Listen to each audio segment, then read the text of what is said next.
I ain't gonna say who's on the beat, cause you should know that by now. Check it. Hey yo, music's on my mind, like my 59, 50, I ain't lying. Check it. Yo, this ain't a fitted song, this a get with it song. Yo, what up? Yo. BTV Sports, what is going on, everybody? Welcome to another edition of Yo BTV Sports, live from Bravery Studios in Garfield, New Jersey. I'm Jason Enrique.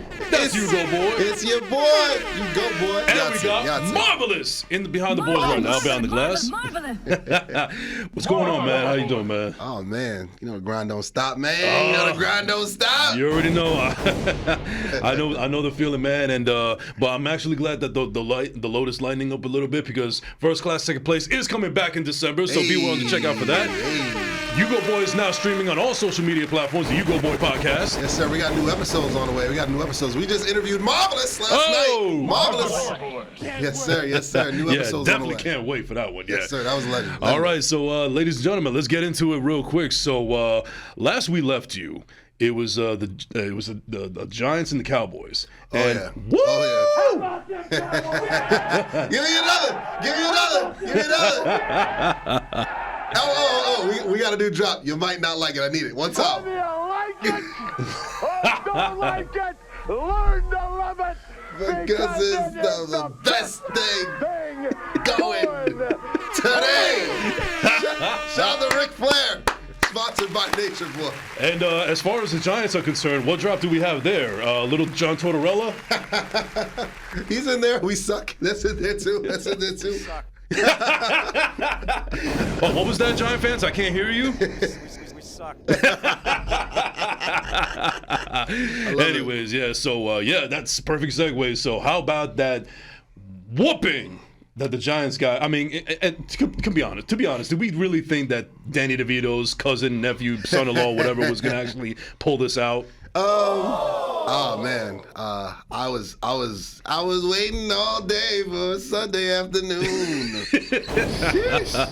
Listen, it got ugly. It got ugly, man. I mean, you talk about a guy that was I think it was his first NFL start. He couldn't even crack the starting lineup at Syracuse, man. And what did they think was gonna happen, bro? What did they think? What did they think, man? But it was shout out to Tommy DeVito's dad. He went viral. He's the thumbnail on today's episode. He's just like, hey, Tommy, what are you doing? What are you doing? What are you doing? You throw the ball. What are you doing? Yeah, I'm funny. How am I funny? That's exactly the vibe that I got from him. Like a clown? Yeah, your son played like a clown. Oh yeah, perfect. That's the best foreshadowing we got coming up anyway.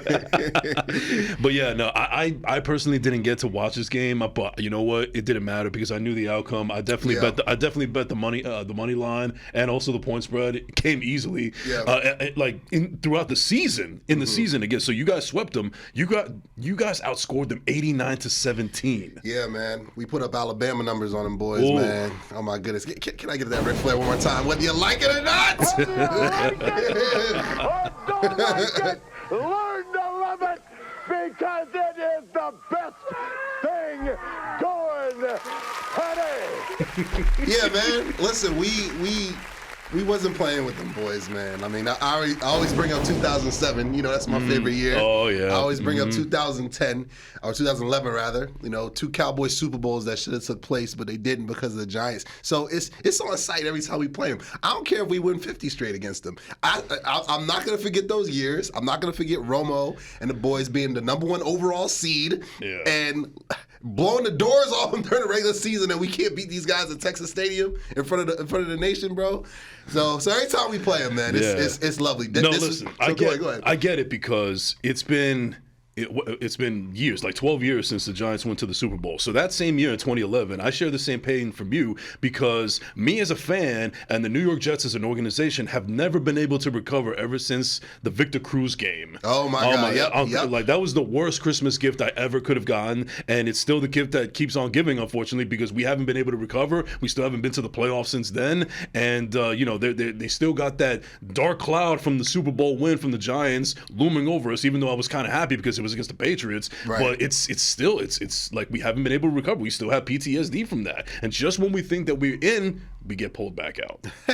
I remember that Victor Cruz game. I mean, I try to forget, man. We were playing Philadelphia later in that Shout day. out to Joel. Shout out to Joel. And had you guys knocked them off, we would have been playing for the division, like right then and there. And of course, right on brand with the curse of Jimmy Johnson, Romo messes up his hand in the first half. Was he with Jessica Simpson that year too? No. He had broken up with her. He broke things off in 07 when after Cabo, I think. I think after that, losing the playoffs subsequently, I think that did it. That Cabo trip is just as synonymous with the Giants with the boat trip. You know, with Trey it's Songz and all them. It's the truth. It's the truth. That Cabo trip, I want to say it contributed to. Well, we had Wade Phillips, the head coach, too. I mean, but no, man. So thinking about that and keeping that in mind, man. Every time we blow the doors off of them boys, it feels good. It feels good, man. And again, they're on like what, their 5th or 6th rebuild. Dable. Next year, honestly, let's just keep it a stack, man. Next year, if the things don't, if the needles doesn't start trending forward, his seat's gonna get a little warm. You know what I mean? I know him and Sheen, they finally had the conversation with Mara. They're gonna be looking. They've been scouting quarterbacks. They understand that Danny Pennies ain't it. He's not one of them hymns, man. And so Buffalo Nickel, exactly. Danny Sacagawea, he's not it, man. He's not it. Nope. And so they'll be scouting quarterbacks. They'll be taking one in April. But no, but to the game specifically, what you saw again was Dak Prescott. And shout out can I get a round of applause for Brandon Cooks? Brandon Cooks cooking. Oh my God, he was chefing up a Michelin star meal, man. Curry with the pop, boy. Exactly. Oh yeah. Shout out to Brandon Cooks. Shout out to CeeDee Lamb. Not a round of applause for Cedarian Lamb. I said he was a top 5 receiver. I said that. Can I get you sure about that? You sure about that? Yeah. You sure about that? That's why? I'm sure about that. Richard Sherman, you bozo. You're looking pretty bozo-ish now. Is he overrated now? Like, so you know I love stats. Oh, yes. You love receipts. I love stats. Receipts. I love my stats. And I got a couple here. That I reserved just for this episode in particular. So, CeeDee Lamb is the first wide receiver in NFL history. Can I get Diamonds Are Forever? Hey, Diamonds Are Forever. Oh, you got a little Diamonds Forever. Yes, I did. Diamonds are forever. Woo! He's the first wide receiver in NFL history to have 3 straight games with 10 catches and 150 yards. Jerry Rice never did that. Randy Moss never did that. Chris Carter never did that. T.O. never did that. A.J. Brown never did that. Tyreek Hill never did that. Justin Jefferson never did that. Jamar Chase never did that. Cooper Kupp never did that. Devontae Adams never did that. Michael Irvin never did that. Bro, I'm naming names. I'm just taking a back seat at this point. He's doing things that's never been done before, man. One more Diamonds Are Forever. One more Diamonds Are Forever. Diamonds are forever. Shout out to Cedarian Lamb, CDYAC. He's that guy, just like he was at Oklahoma. Shout out to Mel Kiper. He gave him that nickname. And he's balling right now. He's one of the top 5 receivers in the NFL, hands down. He's doing stuff that's never been done before. So the connection, and what I appreciate is Mike McCarthy, after the 49er game, he realized we need to make some changes. One of the main changes, we need to target him early and often, and then everything else is going to open off of that. And round of applause for Jake Ferguson. Jake Ferguson, the tight end. Like, we just give applause to everybody. You get applause. You get applause. That's over. Oh, man. Thank you. I'll take it. The offense is rolling. Jake Ferguson looks like Travis Kelce 2.0, looks like baby Kelce. Like, he's balling out of his mind. The run game is still a work in progress, but Rain, Dakota, Prescott, first of his name, he's balling. So I expect that to continue, and looking forward to that rematch with the Philadelphia E-Girls in a couple weeks, bro. Now, when is that? That's in I believe that's in about 3 weeks. That's about 3 weeks. Yes. I'm looking at it right here. That's in about 3 weeks. We got a bunch of home games coming up. We have our annual. And that's in Jerry's World too, correct? That's in Jerry's World. Yeah. We have our Thanksgiving Day dip coming up pretty soon. We got a gauntlet of playoff teams too as well, including the Seahawks. We got the Lions later on in the year. We got at Dolphins, at Buffalo. We'll talk about the other generational quarterback, Mr. Josh Allen, your favorite quarterback. But no, Dallas is rolling. This right here was another preseason game, but the boys took care of business. In years past with Jason Clown Garrett, this game would have gone to overtime. We would have won by one score, but Mike McCarthy's like, nah, we off that. We don't do that here no more. We don't. So right. I was very impressed. So round of applause for the boys. We them boys. We them boys. Them boys was boys. You see me? I got gear on. When I got the gear on, when I got the gear on, look at that star. Brush off that star. Yeah, when I got that star, boy, you know what time it is. It's on site. So I'm loving how they're playing right now. It brings me joy to see you this happy, man. I gotta say it, man. Yeah, but yeah. So 12 straight game. Mm-hmm. That is crazy. Yeah. Wow. I mean, that's man. That's just the opposite of how I feel with the Patriots. I mean, we've lost to them 13 straight times, I believe. Yeah, it's and to whack 100 too. Whack 100, man. Tom Brady, I can understand, but whack 100. What is going on? And I believe he's benched finally for good. I think it's going to be Zappy's world for the rest of the season. He got benched in that London game. I woke up and caught the second half of it. And I couldn't do it. Yeah. I was like, let me at least catch a little bit of it so we could talk about it. Like, so sure, I wasn't gonna be locked in at kickoff. I'm like Gardner Minshew versus Whack 100. I wasn't gonna wake up on a Saturday to tune into that. Listen, I'm trying to cure my sleep apnea, and that is not worth waking up for it. No, it's not. The best part of waking up is not that. It's not Folgers. That's not Folgers. However, if you do want to sponsor us, let us know, Folgers. We'll take it. For sure. Go to the last drop. Oh no, that's Maxwell House. I'm sorry. Either one. It doesn't matter. We'll take either one. Yeah. But anyway, yeah, perfect. Exactly. Shout out to Bart Scott temporarily. But no, 12 straight. That is bananas. Yeah, I mean, it's not just the way that it's not just how many wins, but the way you guys are winning. I mean, you guys are blowing them out. I already alluded to you guys already outscored them this season, 89-17. You know what it comes down to, bro? It's roster building. Something we had talked about a couple episodes ago. You know, it's a reoccurring theme here. Their GM situation post Eli Super Bowls 50 years ago has been dire. I mean, Gettleman ran them into the ground. He really did. He put and really Sheen and Dable.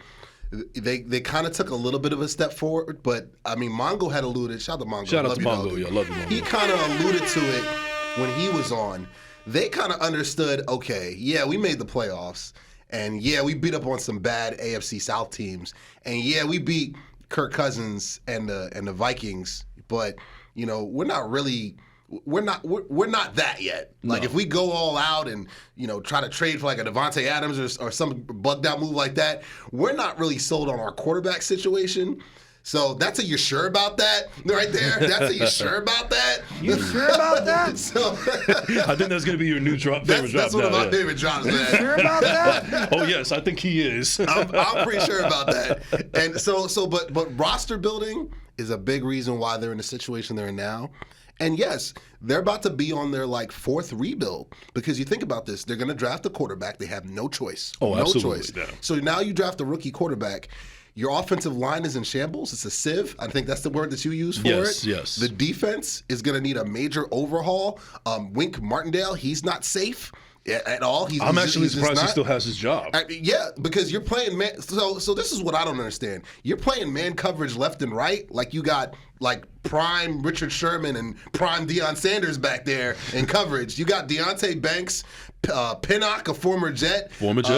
Xavier McKinney, who's one of my favorite safeties, low-key. But other than that, you have Adoree Jackson when he's healthy. Yeah, and when he's healthy. Yes. But he's kind of a jag, kind of just a guy back there. And he didn't play in that game. And again, CeeDee Lamb and Michael Gallup and Jalen Tolbert and Jalen Brooks, our sixth-round draft pick from South Carolina. Everybody was catching passes. You can tell my man keeps receipts over here. I do. That drop's coming too. The receipts drop's coming too. And it's just like, but they're roster building, man. They're roster building from top to bottom.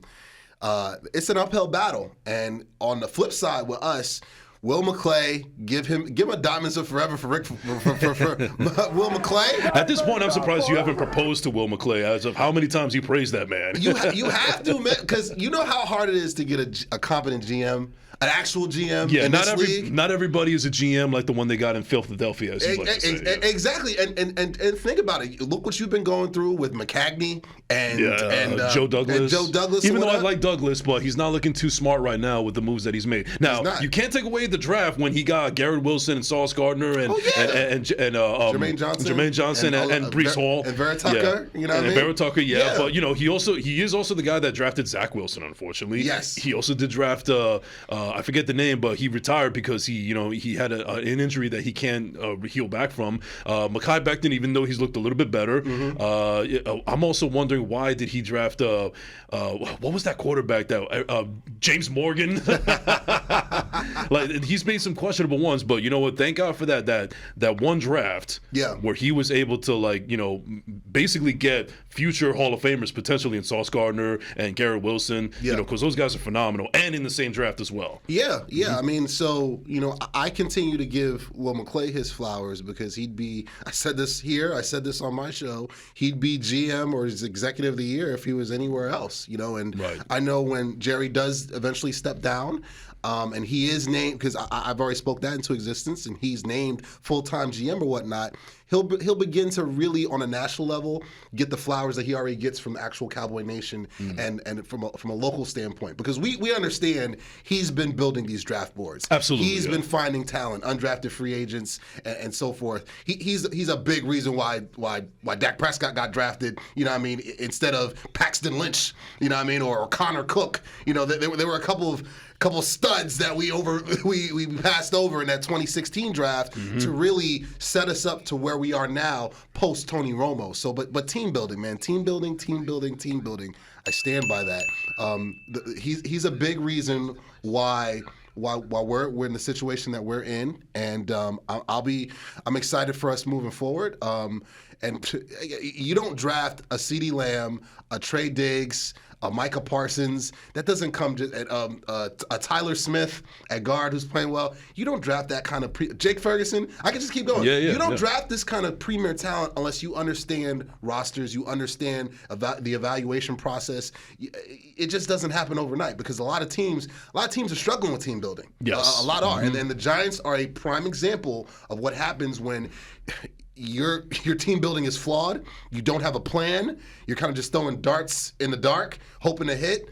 And when you draft Daniel Jones in the top 10 of any draft, it's funny because I remember when Giant fans wanted Josh Allen, not the quarterback for the Bills, but the linebacker from Jacksonville.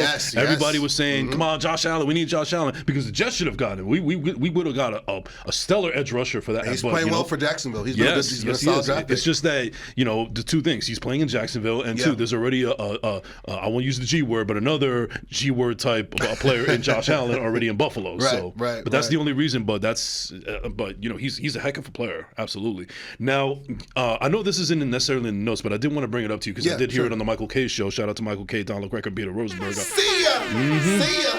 Yep. So there's been some reports out there that, and it's been a lot of them that this could potentially be Bill Belichick's last year in New England. Yeah, I'm hearing that too. And there's a couple of teams that come off at the top of the front of the head of everybody, analysts and experts and all these radio personalities and media people.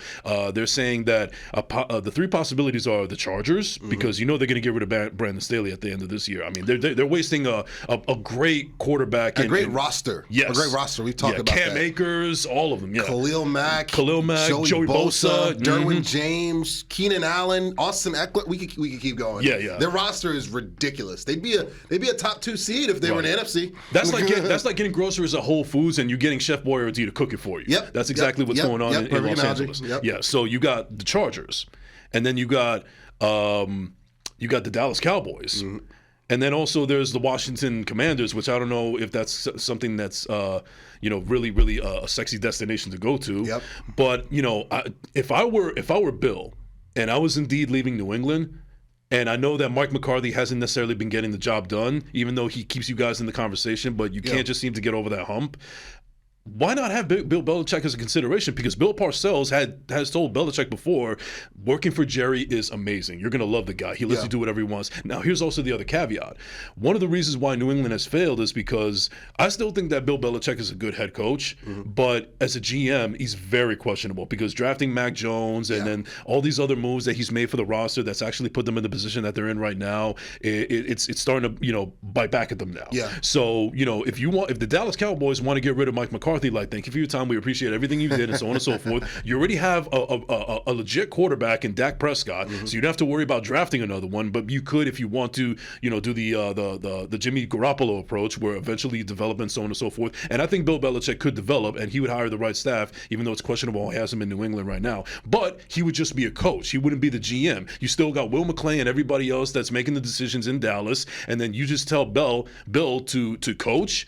And from that defense that's already stout, just imagine how much more stout it will be by Bill Belichick's expertise. Well, yeah, I mean, it's for a number of reasons. Like, it currently as constructed, it doesn't really make sense. And here's why: because Dan Quinn is a coach in waiting.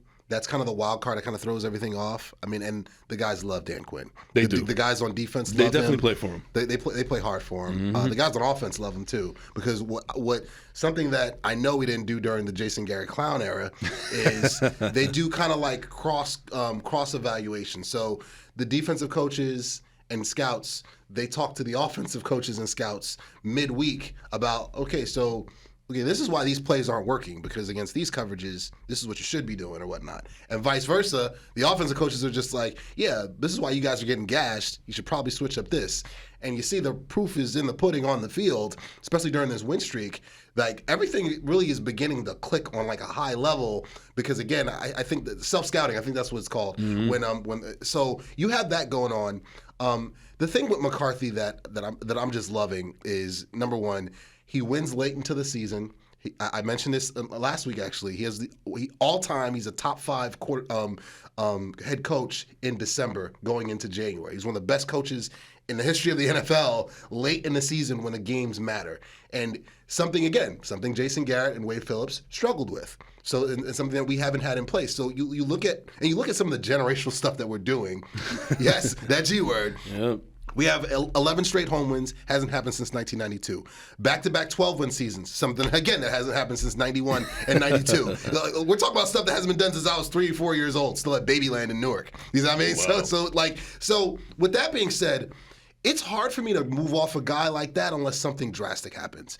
We get bounced out the playoffs, go one and done in the wild card round. Yeah, those conversations are going to start, because Jerry's going to be like, okay, front office, I took a step back. You asked the front office, you needed specific things, specific coaches. You wanted Schottenheimer. You wanted Kellen Moore gone. You wanted to call plays. You wanted certain players in free agency for us to trade for, Gilmore, Cooks, and whatnot, to fit your scheme. We gave you all that. So we should be going further in the playoffs. You go one and done, they have a serious conversation with him, because I think he only has about 1 year left on his contract anyway. Yeah, it was a 6-year contract, right? Yeah. This is year 5. I think yeah, exactly. Yeah. So with that being said, the conversation is going to take place if something drastic happens. They get bounced out, or God forbid, which I don't think is going to happen, they miss the playoffs. Something drastic happens, the conversation starts, and then, yes, you can insert Bill Belichick's name into the conversation or whatnot. Because, again, you only have so many. That whole thing about your Super Bowl window, that thing is real. I've learned that. I've learned that firsthand. I thought that with Romo, especially in 2007. I'm just for context, I'm going to go back to 2007. We're the number 1 seed. We've got 13 Pro Bowlers. We dominated the NFC, number 1 overall seed. I'm thinking, all right, Romo's still young. This is like his maybe first real season as a full-time starter. This is our window or whatnot. No, we missed the playoffs the very next year, and then barely made it in 2009, and then missed it in 2010, in 11, in 12, and 13. 4 straight years we missed the playoffs. You see what I'm saying? Yeah. So you mess around and don't capitalize on your window when it's there, and you don't move off coaches that you should move off because maybe they have something that's missing that's helping you get over the hump. you're going to regret it because it's going to set you back. It could set you back almost half a decade, even more. So and again, let's look at the Giants. Let's look at the Giants one more time.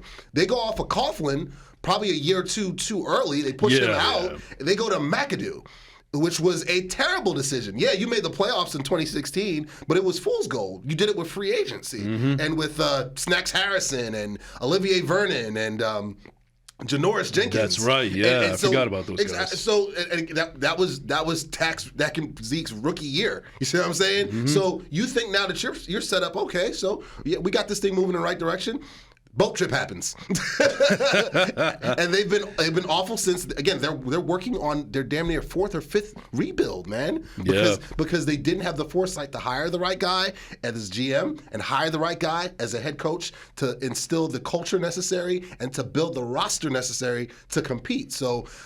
All those are on the table. All those things are on the table. I hope it doesn't happen. I personally like Mike McCarthy. I really do. I like the way he approaches overall game plans. I love the way the team responds after losses. You go look. I think our longest losing streak is maybe 2 games under him, maybe 3, if that, during his whole tenure. And you look at some of the games we've had after a loss. It's been blowouts. He hasn't even played in the fourth quarter in a number of games against WAC 100 and the Patriots. He didn't play in the fourth quarter. Against the Rams, he didn't play in the fourth quarter. Against the Giants in both of those blowout games, he didn't play in the fourth quarter. Against you guys, the Jets, he didn't play in the fourth quarter. No, he didn't. We've seen more Cooper Rush than we thought, but it's in blowouts. It's in 30-plus game leads or whatnot. So with that being said, again, his big test is coming in the playoffs, man. It's coming in the playoffs. That's when he's going to have to put up or shut up. They got to make a run this year. If they don't make a run, the Bill Belichick talks, they're not going to go away. And the Dan Quinn talks, they're not going to go away either. Yeah. Like the video, subscribe to the channel, check out on the chat. Yeah, sorry to take your words. Go for it. This is for the community, man. Exactly. So, but here's the thing that I worry about that, and we'll get to the Jets in a little bit, but my worry is that as good as I'd like Dak Prescott as a quarterback, I don't know if he's exactly reached elite level because of the setbacks with coaching and so on and so forth, but he's definitely a guy that I would take over any quarterback that I've had in the last 10 years. Bill Belichick loves him, by the way. Yes. Loves him. So, and you're getting to my point also. So, at the end of the day, nobody's getting younger. That's just the way that human life works, And Dak Prescott is still relatively young and everything, but as much as you say that Super Bowl window is still open and is still there, the window to Dak Prescott could be closing slower and slower, but it's still closing. And due to the fact that he's had an injury, history, the broken ankle, and there's been moments where he hasn't been able to stay healthy. And luckily, you guys have been able to answer back with your backups and the rest of your team, specifically the defense. Yeah, true. But I feel like you're not gonna. How long have you guys had Prescott for now? His rookie year was 2016, so this is going into his 8th year, I believe. Okay, so I do believe that he's going to be a lifelong Cowboy. Oh yeah, but you guys got to get that. Otherwise, you guys are going to turn into another Matt Ryan. Or another Phillip Rivers. When you mentioned that a few episodes ago, I was triggered. But it was absolutely spot on. You're talking about a guy who Phillip Rivers is going to be a Hall of Famer. He's got all the stats. He's got all the numbers. But you're talking about a guy that reached the AFC Championship game, I believe, once or twice, and he was injured. He played with a torn ACL in one of them against the Patriots, no less. Crazy. LaDainian Tomlinson was still on that team. Gates was still on that team. Yeah. He was also playing with like a torn ACL, but in that same game, I remember it was a couple years ago at Foxborough. But it's like that's when football was football. Yeah. So it's like what gives me hope is I feel like Dak is just entering his prime now. I believe in your early 30s is when you should be playing the best football of your career. You should not really be making rookie mistakes and being fooled by coverages and so forth and whatnot. Really, like everyone wants to keep harping on the 49er game, and they blew the doors off the Cowboys. They did. They did. Absolutely it is what did. it is. I said it the very next week on here. It was a horror show. It's tough to watch.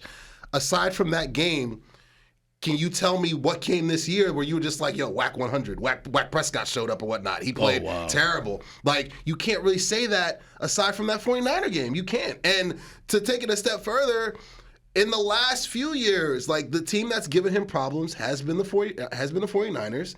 I feel like with the scheme that they run, that was the wake up call, especially the offense needed, because they use more motion now. They get Brandon Cooks involved. The offense looks night and day after that game. It really does. And I believe that if we were to play them again, I don't guarantee wins. I'm never that guy. I'm not Joe Namath over here. I'm not your guy.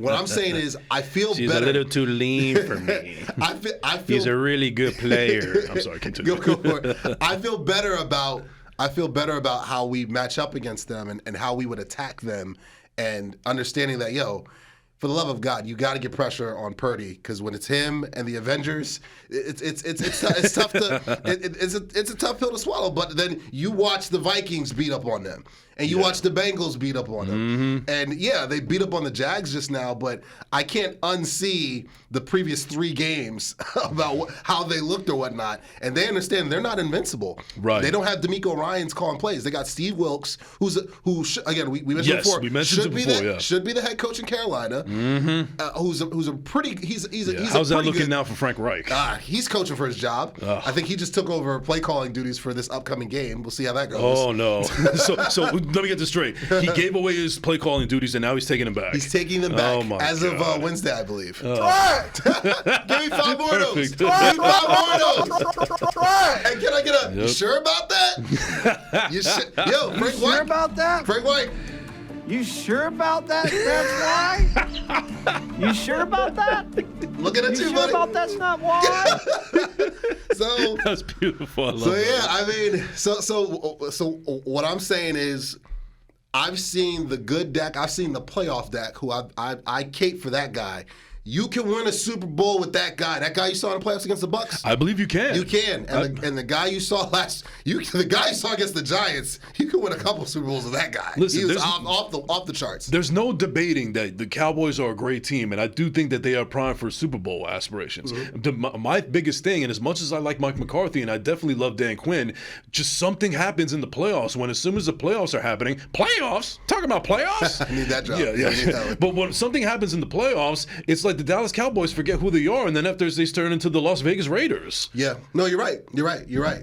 They have to. It's a mental thing, man. Yes. I stand by this. I said this with Chop City. Me and Mongo. Shout out to Chop Sports Shout out to Media. Chop, baby. We gonna get you on here. Mark my words. He'll be on here this season. Him and Gooch, hopefully. To win a championship, I said this in 4K. To win a championship, bro, in the playoffs, everything needs to elevate. And I feel, especially from a coaching standpoint, they've been missing that. They've been missing that since Jimmy Johnson. They did not have that with Jason Garrett. They did not have that with Wade Phillips. They don't have it right now with Mike McCarthy. I believe they have a better opportunity with Mike since he's actually won a Super Bowl. Fair enough. And you think about the other 2 guys. Wade Phillips will never coach in the NFL again as a head coach. No. Jason Garrett will never coach again as a NFL as a head coach. He's in the booth. I mean, yeah. but that's my. I have to draw off of that because that's all you can do. McCarthy lost his job with the Packers because things ran its course with Rodgers. Right. Rodgers has never been to a Super Bowl since. And who got a head coaching job after that? McCarthy. You know what I'm saying? So you're talking. We've upgraded at the biggest. There's 2 positions you cannot be trash at. You can't be trash at both. You can get away with it 1 or 2, but you can't be lacking in both. You can't be lacking at the head coach position. You can't be lacking at the quarterback position simultaneously. You can't. Correct. And I feel like they're better poised this year moving forward with McCarthy. But we're gonna find out when they play the big boys, because they're going to play nothing but playoff teams very shortly. We're going to find out then, and we're going to find out when the tournament starts if they've actually turned the corner and they've adjusted the mindset. Because you have to elevate that. If you can't elevate your team and have them playing their best ball at the end of the season into the tournament, you're not going to win a championship. Right. And we didn't have that previously. I feel like we have that. We have an opportunity for that this year. I really do. I really, really do. Right. And I'm looking at this Cowboys schedule right now. It's like you guys got a pretty fairly easy schedule. I mean, look at all the people that you're going up against. I mean, you got some legitimate contenders, but even those legitimate contenders, I think that you guys can put a hurting on them, to be honest with you. And they're going to be at Jerry's World. Yeah, a lot of games, a lot of home games, man. We play well at the crib now. Not before. Before we were like 50-50, but we're playing well at the crib this year. So right, yeah. So let's transition from Jerry's World to the AC air conditioning unit that's right in East Rutherford, New Jersey. The ugliest stadium I've ever seen, and it's a shame that my team even plays in that stadium, even though you can't even really call it their stadium. It's still Giant Stadium, no matter you can't put lipstick on a pig. I'm sorry. Joe Beningo is like smiling somewhere. Yeah. You can make it as green as you want to be.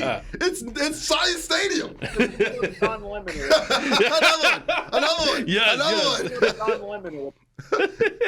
Shout out to Joe B, man. Shout out to Joe B. Now screaming on all streaming platforms. They just crossed. I think 1.3 million downloads. Yo, round of applause for Joe Beningo. Yes, yeah, doing the Victor Cruz dance. Give it Victor Cruz. Victor Cruz. Unlimited. Yes, sir.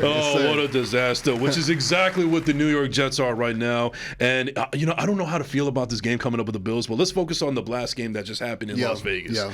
Wow. I did not see that coming. I mean, I feel like I had a feeling, but I didn't. I don't know how to feel about this, man, because obviously you kind of called. Sorry to jump in, but you kind of called it. You said, "I know Zach Wilson's going to throw an interception." You said that. I always rewatch our previous episode like once or twice just to get like locked in, so we have our talking points ready for the following episode. And you said it. You called it. You were just like, "I know he's going to throw an interception. You could bank on that. I don't know when, but he's going to." And right on brand in the most important, pivotal moment. He tosses a pick. I think it was in the red zone, or was going into the red zone. Going into the red zone. Oh my God! And I'm just like, bro, you can't make that throw. You can't. Not then. Not ever. But especially not then. Yeah, give me another one. Try it. I mean, I swear, I feel like this game was directed by Martin Scorsese because I've seen this movie before. That's why I knew I was confident that in the biggest spot possible there was going to be something of that ilk. And unfortunately, I was right. This is one of those things where I hate being right, especially when it comes to this Woe Begone franchise. And I don't even know why I root for them, but I've made worse decisions. But anyway, it's just the thing right now also in Jetland is that you have not a lot of them, but you still have a good portion of Jets fans that are completely done with Robert Saleh now. I've heard Brandon Tierney, who is actually a future clown of the week. I don't have him this week, but I do have him in the future. And even though I am a fan of his, he does have some clownish takes, especially with the TV show, the radio show that he's doing now. But he actually said that if I own the Jets right now, I would fire Robert Saleh. And honestly, I don't think that Robert Saleh is the biggest problem here. I think he's part of the problem. I think he's part of the problem, but I think he has to have a little bit more leeway because, listen, he is a defensive mind coach. Yeah. We don't have any questions as far as the defense is concerned. Yeah. It's the offense. We already, I can't put too much blame on Nathaniel Hackett. I mean, he's done a little bit of a better play calling as of late, but the fact of the matter is that they just still stubborn in their ways because instead of having a system that's implemented for Aaron Rodgers and Aaron Rodgers only, a coach's job is to work to the strengths of a player's strengths. We discussed this. Yes, we discussed this plenty of times. Not even on the air. We've talked about this off the air as well. Yes. And they know that Zach Wilson has mobility. They know that he has a cannon of an arm. They know that he can't see the field all that well. They know that they have to run it more than they have to throw it. But they see the strengths in them. They always talk about how talented he is. He just isn't able to compute it. Like there's something wrong with him in between the ears more than his body. So it's your job as coaches to figure out what is wrong, or if you can't fix it, then work to his strengths. If you can't fix the weaknesses, then work to the strengths. And it looks like they haven't been able to do that. They're just still stubborn in their ways because they're still hoping that Aaron Rodgers is coming back, which I don't think is realistic. And if the Jets are going to be out of it in the next couple of games, if I was Rodgers, I'd be like, why bother? I'll just come back next week when I'm 100% healthy. So. But the fact that they lost the way they lost and how putrid both teams look, because Aiden O'Connell, he did not look anything special. No. That was a horrible game. We knew that was going to be a defensive game. But also what does fall on coaching, and I know you're in lockstep with me, is the penalties. The penalties kept on killing us in this game. As soon as Breece Hall makes like a 24-yard run or whatever, it gets called back because CJ Uzomah does some kind of egregious holding penalty, and we have to do it all over again from even farther further distance. The game is about inches, and we're getting less and less. Mm-hmm. And that's actually putting Zach Wilson in an impossible position to win. Mm-hmm. But, as much as I like to crap on Zach Wilson, he actually didn't play a bad game this one. He didn't. He actually looked. This is actually one of his better games. It's just unfortunate that some of his better games is when they result in a loss. Well, the penalties is on coaching. That's my point. And that's on Saleh. Yes, it is. And again, I'm a Saleh fan. Mm-hmm. I feel like he's the best hire you guys have had in quite some time. And I'm not just saying it because of hard knocks or whatnot. Right. But I love the culture that he's attempting to install or whatnot. And you guys were in an uphill battle, obviously, the moment Aaron Rodgers went down. Yeah. And a big reason why Zach Wilson struggles to see the field because, A, your scouting department as well as the development at BYU or lack thereof was not conducive to an NFL starting quarterback. No. It's like he was prepared to be a backup. That's the way that's what I see. He plays like a backup. He sees the field like a backup. He acts like a backup. He when I see him play, and I've watched way more Jets football than I intended to coming into the season. But I'm just, and that's without Aaron Rodgers. And that's without Aaron Rodgers. And I was gonna watch a ton anyway with him being. I was like, I gotta see how this plays out. I want to see like what he's got. But I'm watching him, the pocket presence, the way he's like throwing guys open, the way he's just running the system and whatnot. And it looks like Cooper Rush. It looks like he plays like a guy that's supposed to be a bridge guy for 3 or 4 weeks until your starter comes back. You know what I mean? So knowing that, again, we've mentioned this in length ad nauseum, it is the job of your OC to scheme up as many easy throws for him as possible. Okay, what does he do well? What can we go off of that? Basically the opposite of what Kellen Less does. You see what I'm saying? He just calls plays. Yeah. Michael Lombardi said it. He calls him joystick for a reason. Yeah. He's just calling plays. Yeah. He's like, I got these 10 plays I saw Madden on YouTube, and I'm just going to call them. By the way, check out happens. By the way, check out that episode of Michael Lombardi on the Hugo Boy podcast, now streaming on all Spring Voice on YouTube. I actually did watch it. I did watch it recently, just to because I always enjoyed Lombardi. He always has the great things to say. He's very hilarious guy, hilarious. and I needed to revisit some of his Sopranos talk as well. So. Yes. But anyway, back to the Jets, though. So you're right. It is a coaching problem when it comes to the penalties. Yeah. And this is something that we had a problem with Todd Bowles. We had a problem with Adam Gase. Not so much with Rex Ryan, even though he did have a lot of penalized, seasons. Yeah. But this is clearly a coaching problem. And there was also a play in there that I didn't get to watch this game, and luckily I didn't because it was just a horror show anyway. But there was a play where Tyler Conklin actually caught a fantastic ball, but they ate up 10 seconds of clock when Saleh should have actually called a timeout. Yeah. Now, Saleh, to Saleh's defense, he did say that he was trying to get the referee's attention, and they just weren't paying attention to him, and he basically had to throw his headset in order for them to actually notice that he did throw a timeout, which is actually another conspiracy theory that we could talk about with the referees, but don't get me started on that. But the fact of the matter is, 10 seconds of football game time is an eternity. It is. Yeah, it is. We have seen football games, so many football games, whether it was professional or college or what have you, that have been won within a matter of 5 seconds or less. Yeah. And it changes the outcome. So that's very prevalent, and that goes back to coaching because you got to be smart. You got to do something. I don't care if you have to run butt naked on the field just to call a timeout. You have to do something to get the refs' attention, even if it's a conspiracy theory that they're not trying to, they're trying to give this game to Las Vegas or whatever. Yeah. And I don't want to get into all that. But yeah, I would say that this game was clearly on the coach. It was definitely on Robert Saleh. Even though I'm a Saleh fan, he's not, he's not God or anything. He's not infallible. So this game was on him, and it also makes me, it really bugs me that they lost to Antonio Pierce, who, nothing against Antonio Pierce, but this is a rookie head coach in the middle of the season, interim. And he was not expecting to have Josh McDaniels fired mid-season and then have to be accountable for the entire locker room. Yeah. He's only had this job for 5 minutes. This is your third season as an NFL head coach. Yeah. And to lose to a neophyte at that's not a good look. I'm sorry. Yeah, I mean, plus you have to keep in mind that we said it was going to be a close game. Yeah. And in close, tight games, you have to lean on coaching. You have to, because that's the difference maker right there. All right, it's a one-score game. We need a field goal here. We need a key drive here. We need a stop. we've got to lean on the guy with the headset because that's the little difference that's going to make it in a 3-point game or 4-point game or a 2-point game, whatever. And, I feel like this season is just a microcosm. You guys have had some really close, tough losses and, in less than a touchdown in a few of them. And that's an indictment.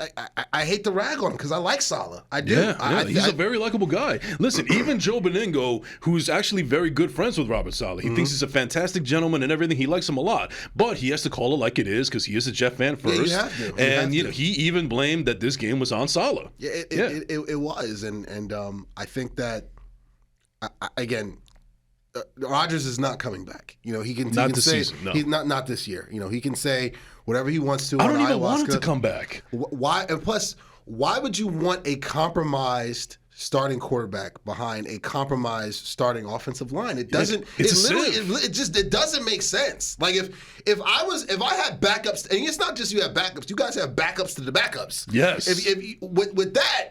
You number one, if you do miraculously come back from an Achilles, which again I tore my ACL in week 1. I'll be back week 12. It's the same. It's the same logic. It's the same logic. Like if you're going to be compromised from a mobility standpoint, why would you want to come back in front of that type of offensive line, unless somehow, some way, a playoff berth is on the line at the end of the season? Say it's week 16 or week 17. You guys have a win-and-in scenario or whatnot. And he's just like, you know what? They haven't been to the playoffs, since the Nixon administration. Let me just pony up, put as much freaking cortisone as humanly possible, and then I'll just be stationary back there. We'll run it 50 times, and I'll throw it here and there on dump-offs. But unless that's a situation where it's like a win-and-in, just doesn't make sense for him to go be back out there. But I'm going to stand by this. I'm going to keep saying it. These close games that your elite defense is allowing you to stay in or whatnot, like it's going to come down to coaching. And can you guys pull out some of these games? Because the magic number hasn't changed. The magic number for you guys to get in as a wild card is still either 9 or 10. That's going to be enough. That will be enough because the AFC is so jam-packed with 5-5 and 4-6 and 4-5 teams that's going to be enough. That's going to be enough. But my question is, can you guys have 4 wins right now, right? We have 4 wins. Yeah, we're 4-5. 4-5. Can you pull out 5 more games out of that schedule and get to that magic number? Because if you can, that your run game has to be better and your defense has to continue to beat people up. As long as that's in place, you guys got a shot. I mean, it's like what Saleh said on the Michael Kay show. Now we have to go ahead and steal one. They have to steal one from a team that they're not expecting to win against. I'll give you a rundown right now. I'll give you the remaining schedule. So we got the Bills tomorrow at 4:00. That's a 4:00 game. I don't know if that should be a 4:00 game after all. Should be flexed. Yeah. You got the Dolphins on Black Friday here at the air conditioning unit at East Rutherford. You got the Falcons, which I think is a winnable game, but you never know because I thought that the ones against the Las Vegas was going to be a winnable game. Then you got the Texans, who, if you asked me before the season started, I would have said guaranteed. That's bet the money line on that. But now with the rise of C.J. Stroud and D'Amico Ryans is actually becoming a legitimate head coach, that's not so. That's it's not a guarantee. Yeah, there's no Joe Namath there. It's not a lot there. Yeah. Then we got the Dolphins again at Miami. And that's going to be a tough game because they're going to play in their environment, in the heat, and so on and so forth. Then you got Christmas Eve against the Commanders. Oh my God, what a disaster! Yeah. Shout out to Joe B, we love you. And then finally, and then we got the Jets against the Browns at Cleveland on December 28th. That's a Thursday night game, and Deshaun Watson's out for the season. So, but that defense still scares the hell out of me. Defense is real. And then finally, which I think is a winnable game, but at the same time, we know how much Bill Belichick hates the Jets, and even when they're out of it, he still just likes to stick it to them just so they could, it's a boost to his ego. It's to be determined, but it's on January 7th, Sunday. They don't know the time yet. It's to be determined, but they're in New England. If you guys lose the Zappy, you don't deserve to go to the playoffs. No, I don't disagree with you there. Yeah, matter of fact, can we get a John Tortorella real quick? Because that's how I feel about my Jets right now. Sucked. Exactly. Yeah. So but interesting development though, because we just had the Thursday night game with the Bengals at the Ravens. Yeah. And 2 things I want to say. The Ravens, I have to actually apologize to them because they look like they could be on a run for the Super Bowl. I mean, I would not be surprised, and I hate to say this, don't hate me, but I would not be surprised if the Super Bowl ends up being the Eagles and the Ravens. It'll be the Bird Bowl, if you ask me. Oh, I won't watch, but that's very possible. Right. With the way that both of those teams can get streaky, especially when their offenses are clicking. Right. And Philadelphia still hasn't lost a game except for the Jets. That's it. They're still winning. They're stacking up wins. They're finding ways to win. We'll preview that Super Bowl rematch a little further in the show. Yeah. I'm with you on that. The Ravens kind of put their foot down that, the North is kind of ours. Now, mind you, the Steelers are still in play as well because the Steelers beat the Ravens earlier this year on top of that. You might as well call them the Pittsburgh Mike Tomlins because that's the real MVP of that team right now. That man is willing them to victories week in and week out, especially with their defense. They're a team that has no business on paper to be in the NFL, but Mike Tomlin, Kenny Pickett is really not that different than Zach Wilson, to be honest with you, in terms of skill set. You got a guy who played at Pitt, local guy, Kenny Two Gloves, and I've watched a couple Steeler games because my girl's a Steeler fan and a Pittsburgh native, and I'm just Smart like, girl. yeah, and I'm just like, you're a quarterback. You sure about that? Can I get sure about that? You sure about that? I'm looking at the You camera. sure about that? That's why? Shout out You to sure India. about that? But Shout out to India. She's a real MVP. love you, girl. J.J. Watt. TJ Watt, sorry. J.J. Watt's brother. Freudian slip right there. Slip. TJ Watt or J.J. Watt 2.0. Yeah, there you go. Okay. And He's a younger brother. So he is. And again, we picked Taco Charlton over him, by the way. The one. Can I get you sure about that again? You sure about that? You sure about that? That gets no Don DeMarcos from me. I'll tell you that. No, that's the opposite. No, that's the one. That's the one miss by Will McClay that I can't let him go. Even Michael Jordan had a crappy game. Exactly. He missed shots. Even Kobe missed shots, man. There you go. Even Elijah Watt missed shots from time to time. You see what I'm saying? But what I'm saying is the it's a 2-team race now. Especially with Watson going out too for the Browns, but the Browns are still in contention, I believe, for a wild card. I think they still. And they got Jacoby Brissett still, right? Yes. So he's with Washington now. Oh, that's right. Yeah. Okay. But so who's their backup now? I want to say it's PJ Walker.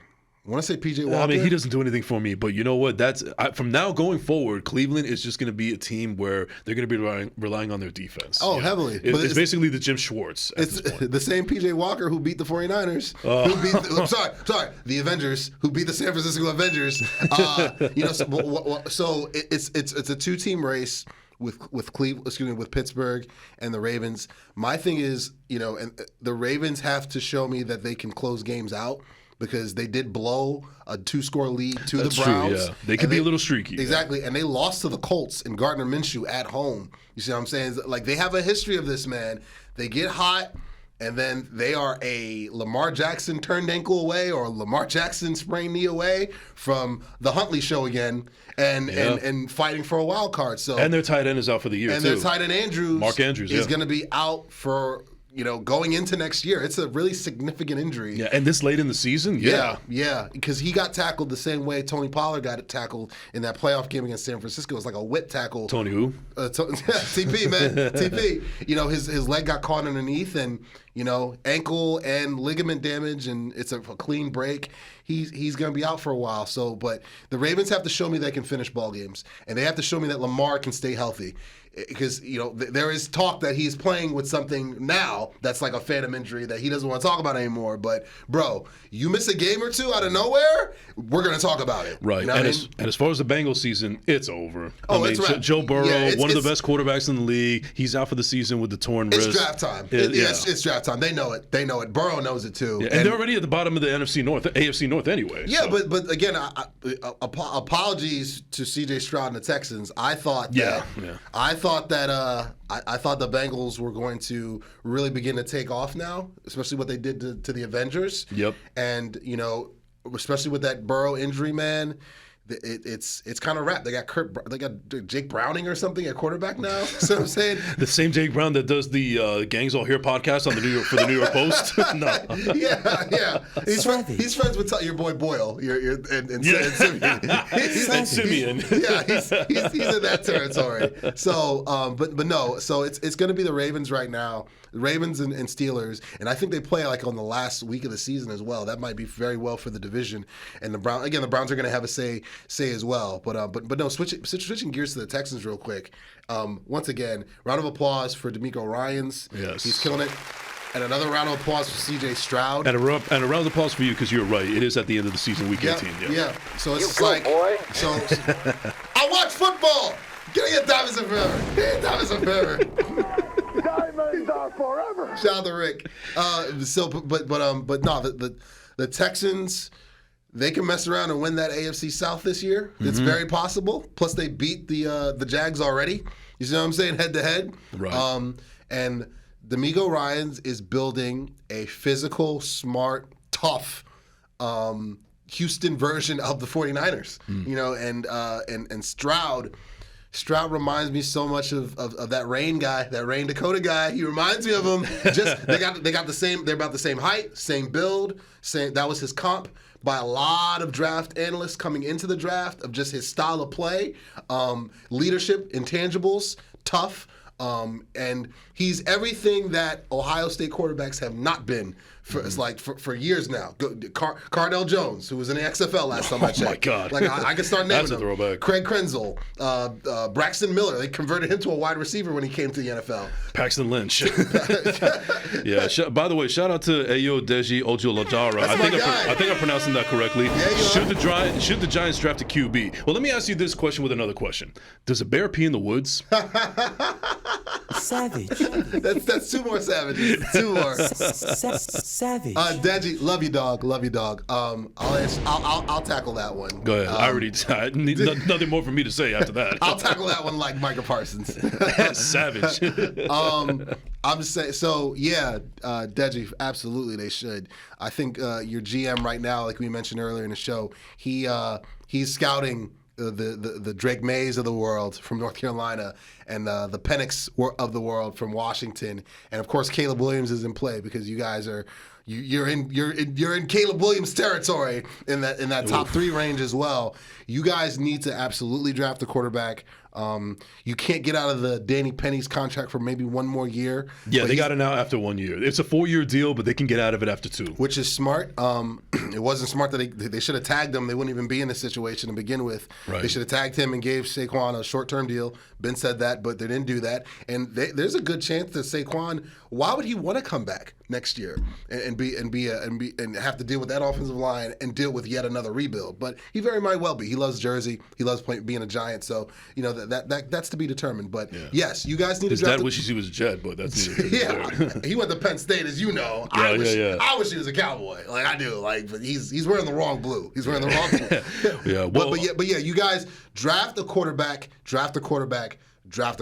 guys you absolutely need to. It is a necessity because again, you're not like Olsen, Greg Olsen, he's Jersey kid. Yep, Jersey guy. He's kind of hit and miss on commentary. Kevin Burkhardt, love you. I love what he's doing at Fox, but he pointed it out perfectly.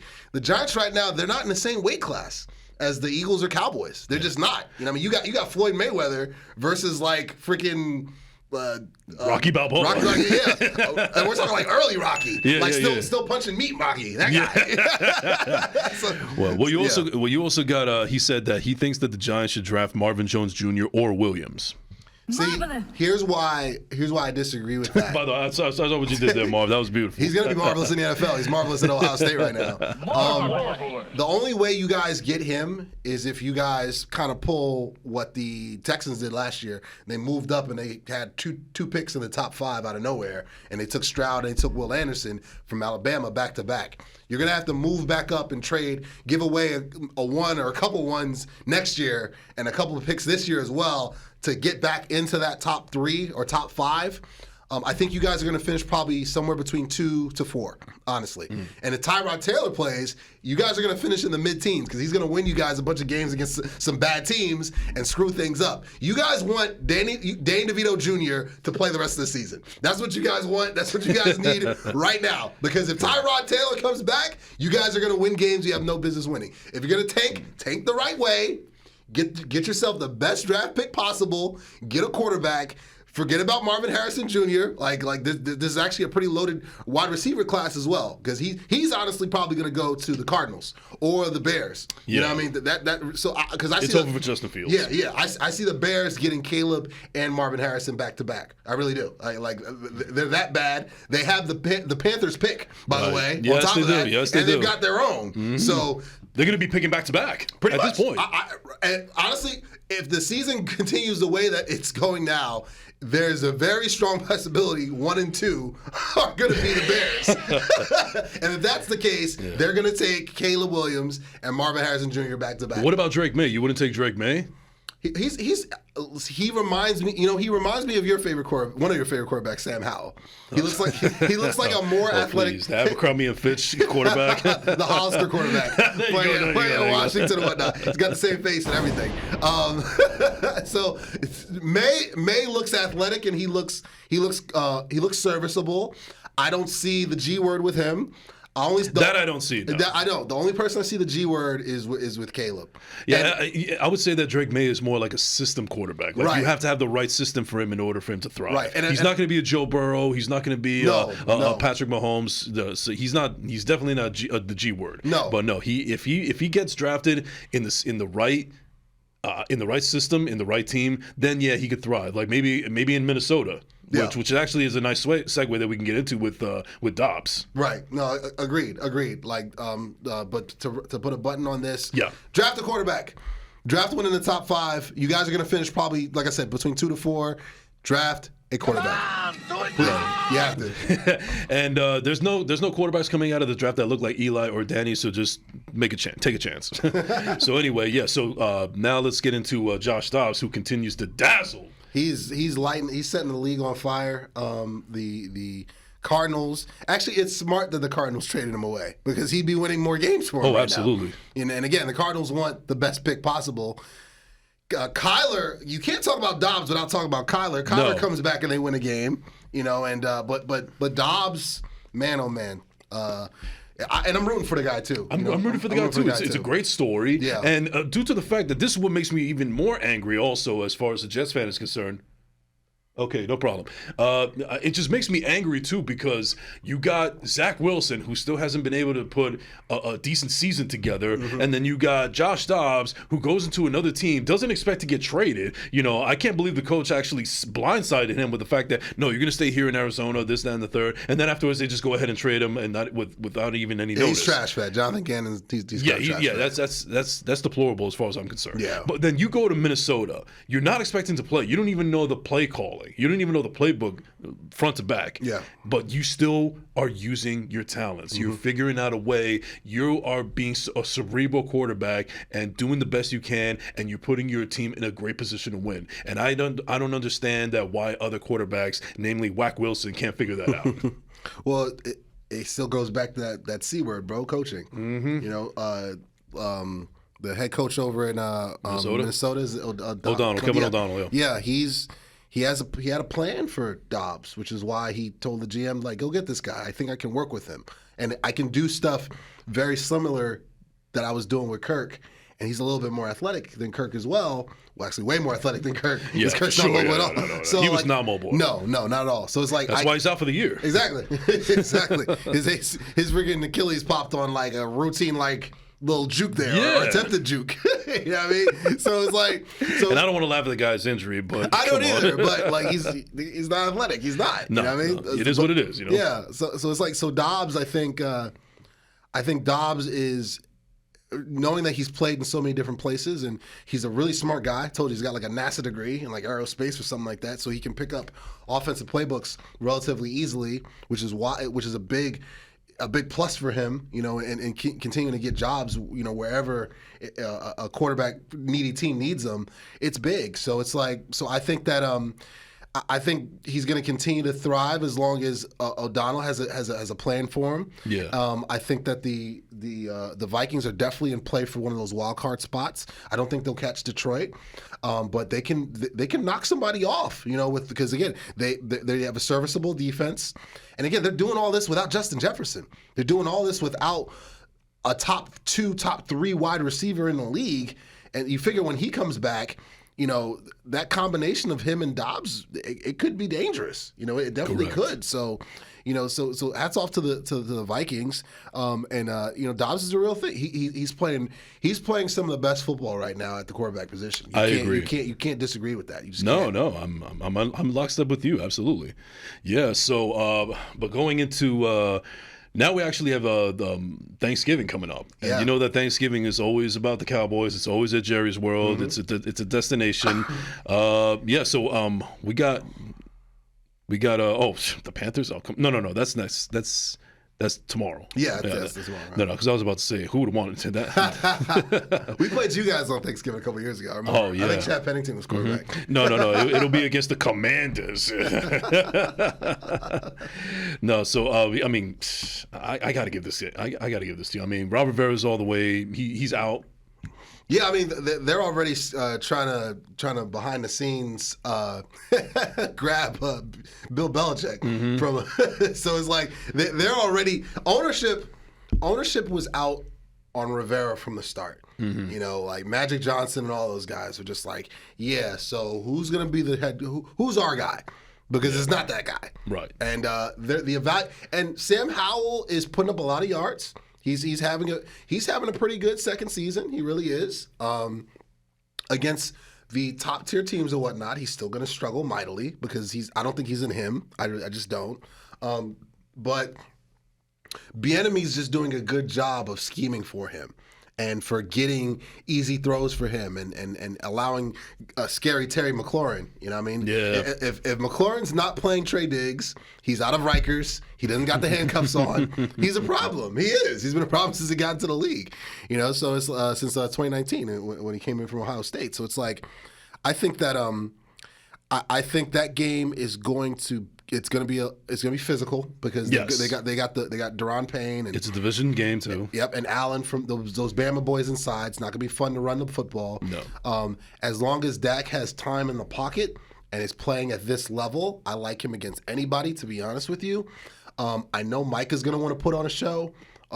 Like he gets sacks on Thanksgiving. That's just what he does. He gets sacks pretty much every week. He wants to eat up. I know that was a little Zeke motion, but he likes to eat up. The lion is always hungry, and he's definitely hungry on Thanksgiving. So we need like a lion drop or something. Rawr! yeah, Something like that. No, I'm gonna get the drop of him saying it from Hard Knocks. Oh, nice. Yeah, that's coming. That's coming. So, but I think it's gonna be a physical game. It's not gonna be a blowout by any stretch of the imagination. I still have us winning by like about 10. I think it's gonna be tight throughout, and then we'll pull away in the fourth. I'm going to be frustrated for most of the game with us just doing cowboy things on Thanksgiving. Believe it or not, last year, dude, when we beat the Giants on Thanksgiving, that was our first Thanksgiving win in like 4 years. That's true, yeah. So we had a little bit of a lull, a losing streak. Plus, Dak was injured in 2020, and we had Andy Dalton at quarterback and lost to the same Washington Commanders. Well, they were the football team then. So I was like, what a disaster! Yeah, they should have stayed the football team if that's the case. Yeah. So, but it's gonna be a physical game. I still like us since that we're playing at home. We're playing a lot more efficient now. I feel like the offense has found itself, and they're going to continue to find themselves again in this little preseason run that we have of the Giants and the Panthers. I like the momentum, and I think we'll pull it out 24-14. Okay, all right. Now, this is interesting because the Lions have always been a Thanksgiving game, and they haven't been anything to be proud of or to watch or anything. It's different this year. It's different because they're going against the Packers. So it's flipped. Everybody would always expect the Packers, and it's prime time, and they're this this franchise that's very first class and everything. Shout out to First Class Second Place, by the way. Now streaming on all digital platforms. Thank you very much. But now it's flipped. Like now everybody Dan Campbell. I mean, The fighting Dan Campbell's, baby. Coach of the year as a candidate. He'll be the coach of the year. Yeah, he's got that. He's got my vote. Okay, all right, I'll take that. I'll take that. But that's an interesting game. It's going to be in Detroit, so I don't know how the weather's going to be in Green Bay or Detroit for that matter. But it doesn't matter because it's going to be in the indoors. Exactly. Yeah, exactly. I think the Lions definitely have an advantage here. Yeah, again, huge because Jordan Love. I mean, Jordan heartbreak at this point. The Packers very well could be drafting a quarterback this year. Don't be shocked. Don't be shocked if that happens. And if it does happen, hashtag I was right. We'll get that going. I think it's about that time for Keep That Same Energy. That's what I feel like. Oh, okay, yeah. Let's bring in that Keep That Same Energy. Yes. Perfect segue. Yes, sir. Yes, brought to you by the You Go Boy podcast. Yes, this segment of Keep That Same Energy is brought to you by, of course, the You Go Boy podcast. Now streaming on all digital platforms. New episodes on the way. Ding. Also by First Class Second Place podcast. New episodes on the way. Streaming on all digital platforms. Ding. We're filling in for the dings because Marv had to use the bathroom. but no. So we gotta keep that same energy. I said this 10 toes down coming into this season. The Detroit Lions should change the name of the team and the organization. They're the Detroit Fighting Dan Campbells. That's what they are right now. They've taken on the identity of the coach, of his persona. There's a reason why Texas A&M is trying to lure him away to come to college football and pay him like $40 million a year. I think it would be a mistake for him to leave the NFL to go to college, me personally, but money is money. There's a reason why he hasn't like come out and like said no. He's like said no behind the scenes, but is this what you want? Exactly. You want to slide me a check for $40 million a year like a baseball player? I might reconsider. But we'll see if he takes them up on it. But I think they have taken on his persona. Jared Goff said it once, I'll say it again. He's playing the best ball of his career right now. Confidence is big for him. Absolutely. And Dan Campbell he just let it be known when they made the trade for him to send Matt Stafford over to L.A. That listen, like you're our guy. You're our guy. I believe in you. You're a top 5 pick, top overall pick if I'm not mistaken. From Jeff Fisher, no less, but still a top overall pick. We believe in you, man. We believe in you. We believe you're the guy. We believe we can win football games with you, and we're going to tailor our offense and our strength to all your strengths. We're going to give you a good offensive line. We've got skill players. We're going to give you a run game. We're going to give you everything that you had with the Rams and then some. But the main thing is we're going to believe in you. Like, that's the difference. McVay had a great system in place. They got to a Super Bowl with Jared Goff, but mainly because of the defense. It wasn't really because of Goff. Goff made some key plays in that playoff run, but it was mainly because of the defense. Now, Goff is the reason why the offense is rolling. He's playing, again, at an elite level, at a Pro Bowl level right now, and this defense and the identity of the team is Dan Campbell. So everybody who clowned him major for the bite my kneecaps line and this and the third. They're not, and I'll admit, I was one of those people. I was too. So apologies there too. I thought it was. Oh, you the biggest apology. I love you, Dan Campbell. Yeah, listen, if he was available, like there's a lot of teams that would take Dan Campbell as a head coach right now. Yep. Mainly Washington being one of them. Mainly the Giants being another. Probably you guys too. Man, it's by a thread. It's by a thread, Robert. You gotta. He's fighting for his life. Man. Yes, he's fighting for his life. But no. So Dan Campbell's doing an outstanding job, and he deserves. He's getting his flowers. He'll be coach of the year. And he's, I said that and I mean it. So I'm very proud of what he's done, and he's making a lot of the naysayers.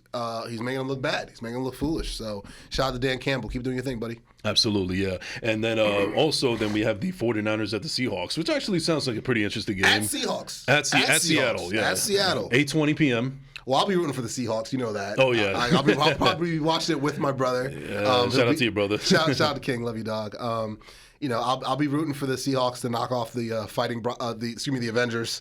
I'll be rooting for Thanos on Thanksgiving because again we're talking about seeding.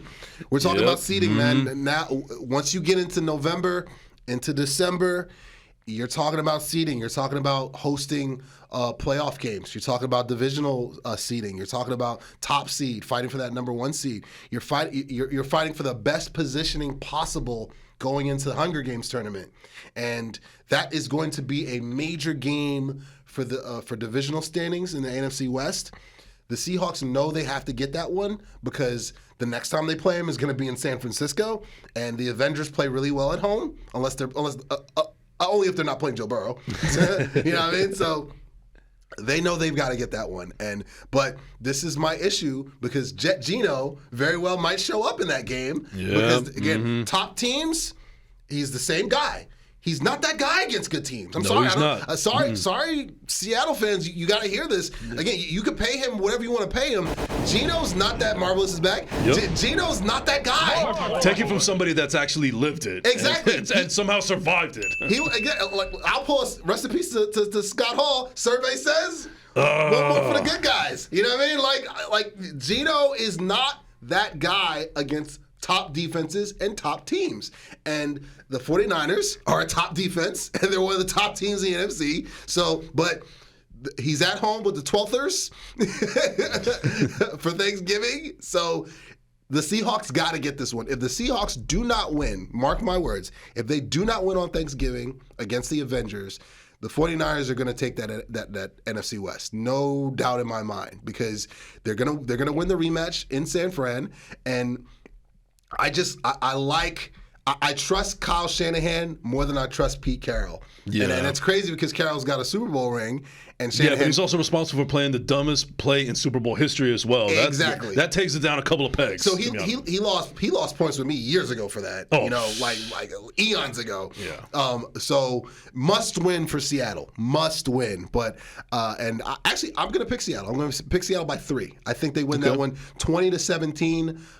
Geno ponies up. Game-winning drive for a field goal. It's gonna be an NSFW type of game. Mm-hmm. Like there's gonna be Not a lot. safe for work. Nope. There's gonna be a lot of bad quarterback play on both sides because the defenses are really good. It's like Zach Wilson and Sam Howell, basically. Yeah. And trust me, you're gonna see a lot of guys wide open in the secondary as well. Oh yeah. A lot of blown coverages because both teams have good defenses, but if you can block them up. Yeah, you got some problems on the back end. Right. Now let's focus into week 11. So technically Thanksgiving is week 12, but we wanted to cover those games because we're not going to be here. Like, by the time that the next episode happens, we're the games had already passed, and also the Black Friday game. The Jets at the Dolphins at the Jets. Excuse me. Yeah. I'm not looking forward to that game at all, man. I think that's going to be a bloodbath. I'll be watching. I think that game is going to give a whole new meaning to Black Friday because it's just going to be a huge black cloud over that AAC unit in East Rutherford, New Jersey. Shout out to Joe Benigno. You can paint it as green as you want to. Yeah, let's get a Don Lemon real quick. Don Lemon.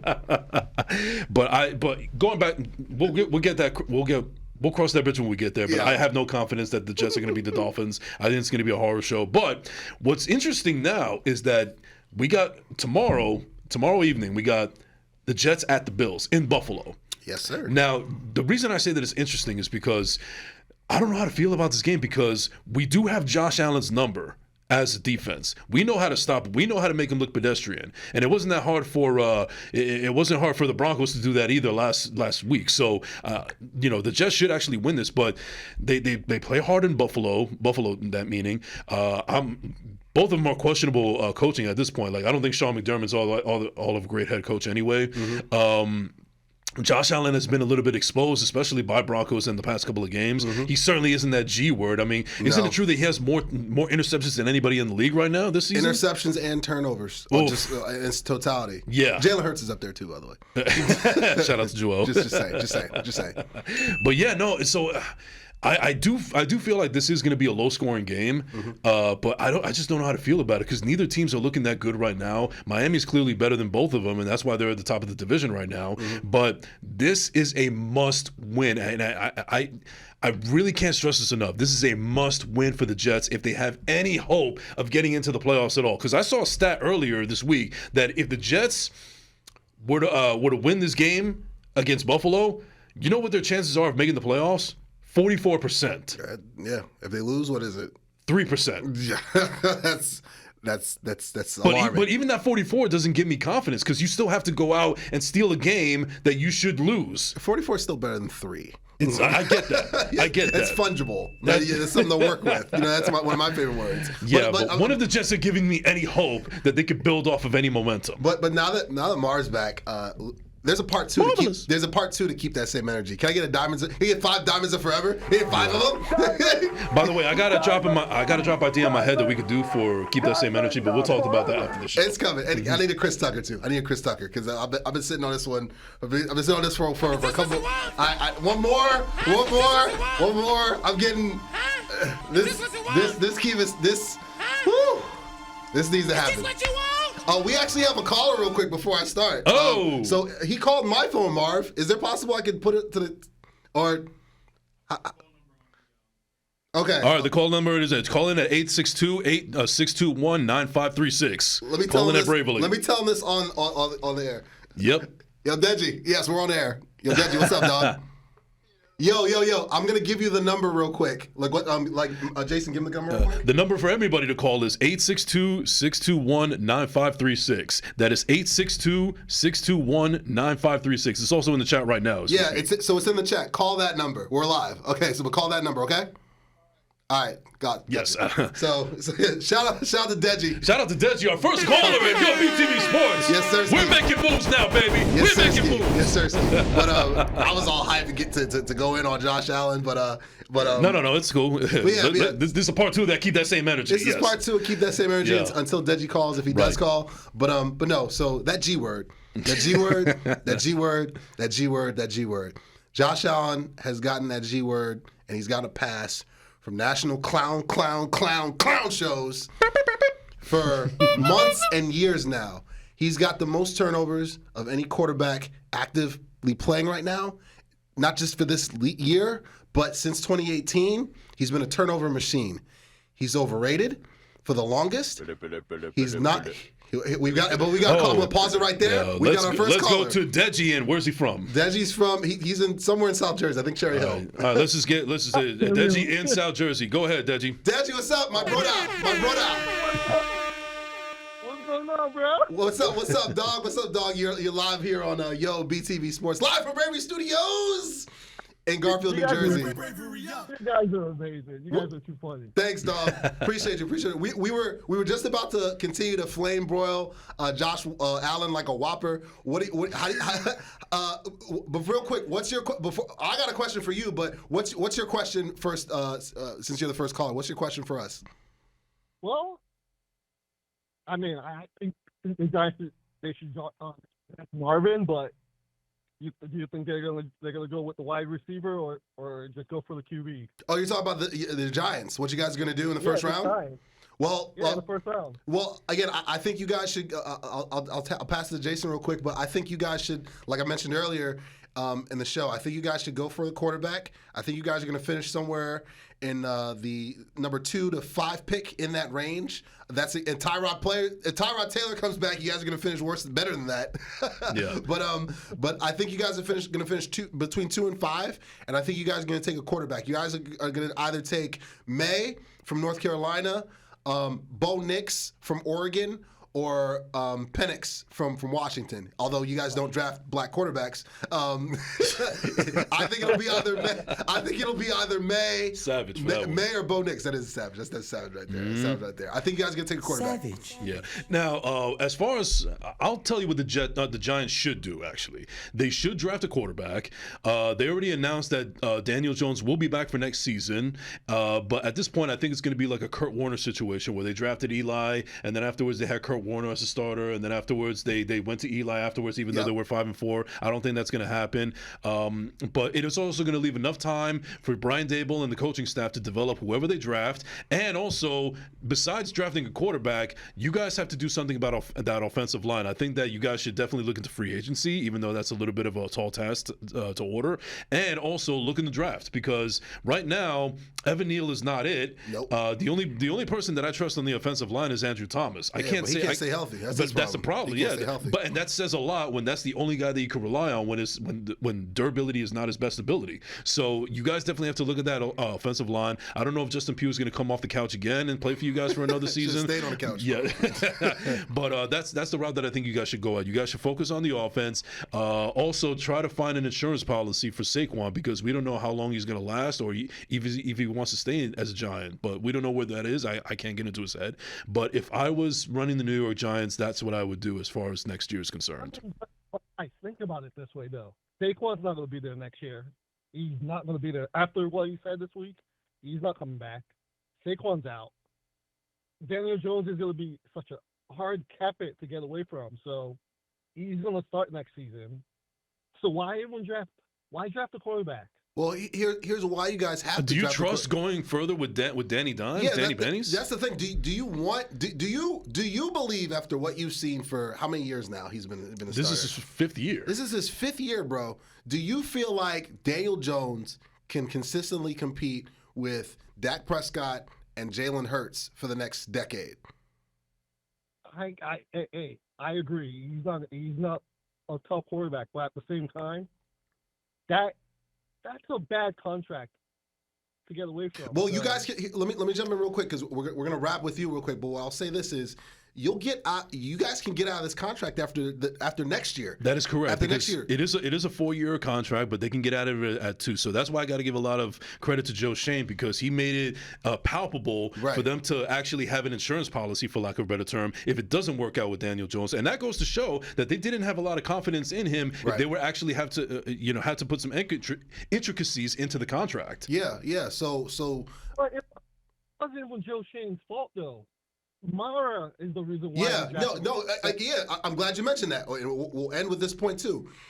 It doesn't matter what you guys do with who you guys. If you guys draft a quarterback, if you guys keep Daniel Pennies, it doesn't matter. Your owner still makes football decisions, and you know that that's a problem. You know that you guys cannot win with that being the case. It didn't work for the Raiders for the longest with Al Davis and his son, Mark Davis. Mark Davis. It didn't work with us, with the Cowboys for the longest, and it's a big reason why Jerry took a step back and allowed Will McClay and Stephen Jones to really do the draft and do free agency and whatnot. But Mara put the mandate that you guys sign Daniel Jones to a long-term deal. Mara put the mandate that you guys tag Saquon instead of giving him a short-term deal, which he earned from fighting with injuries and playing so hard for you guys for years. And Mara is the reason why you guys kept Gettleman longer than you should have. And Mara picked a lot of the coaches that you guys hired post Coughlin or whatnot. Your owner needs to stop making football decisions. And bro, until that happens, you guys are going to continue to get embarrassed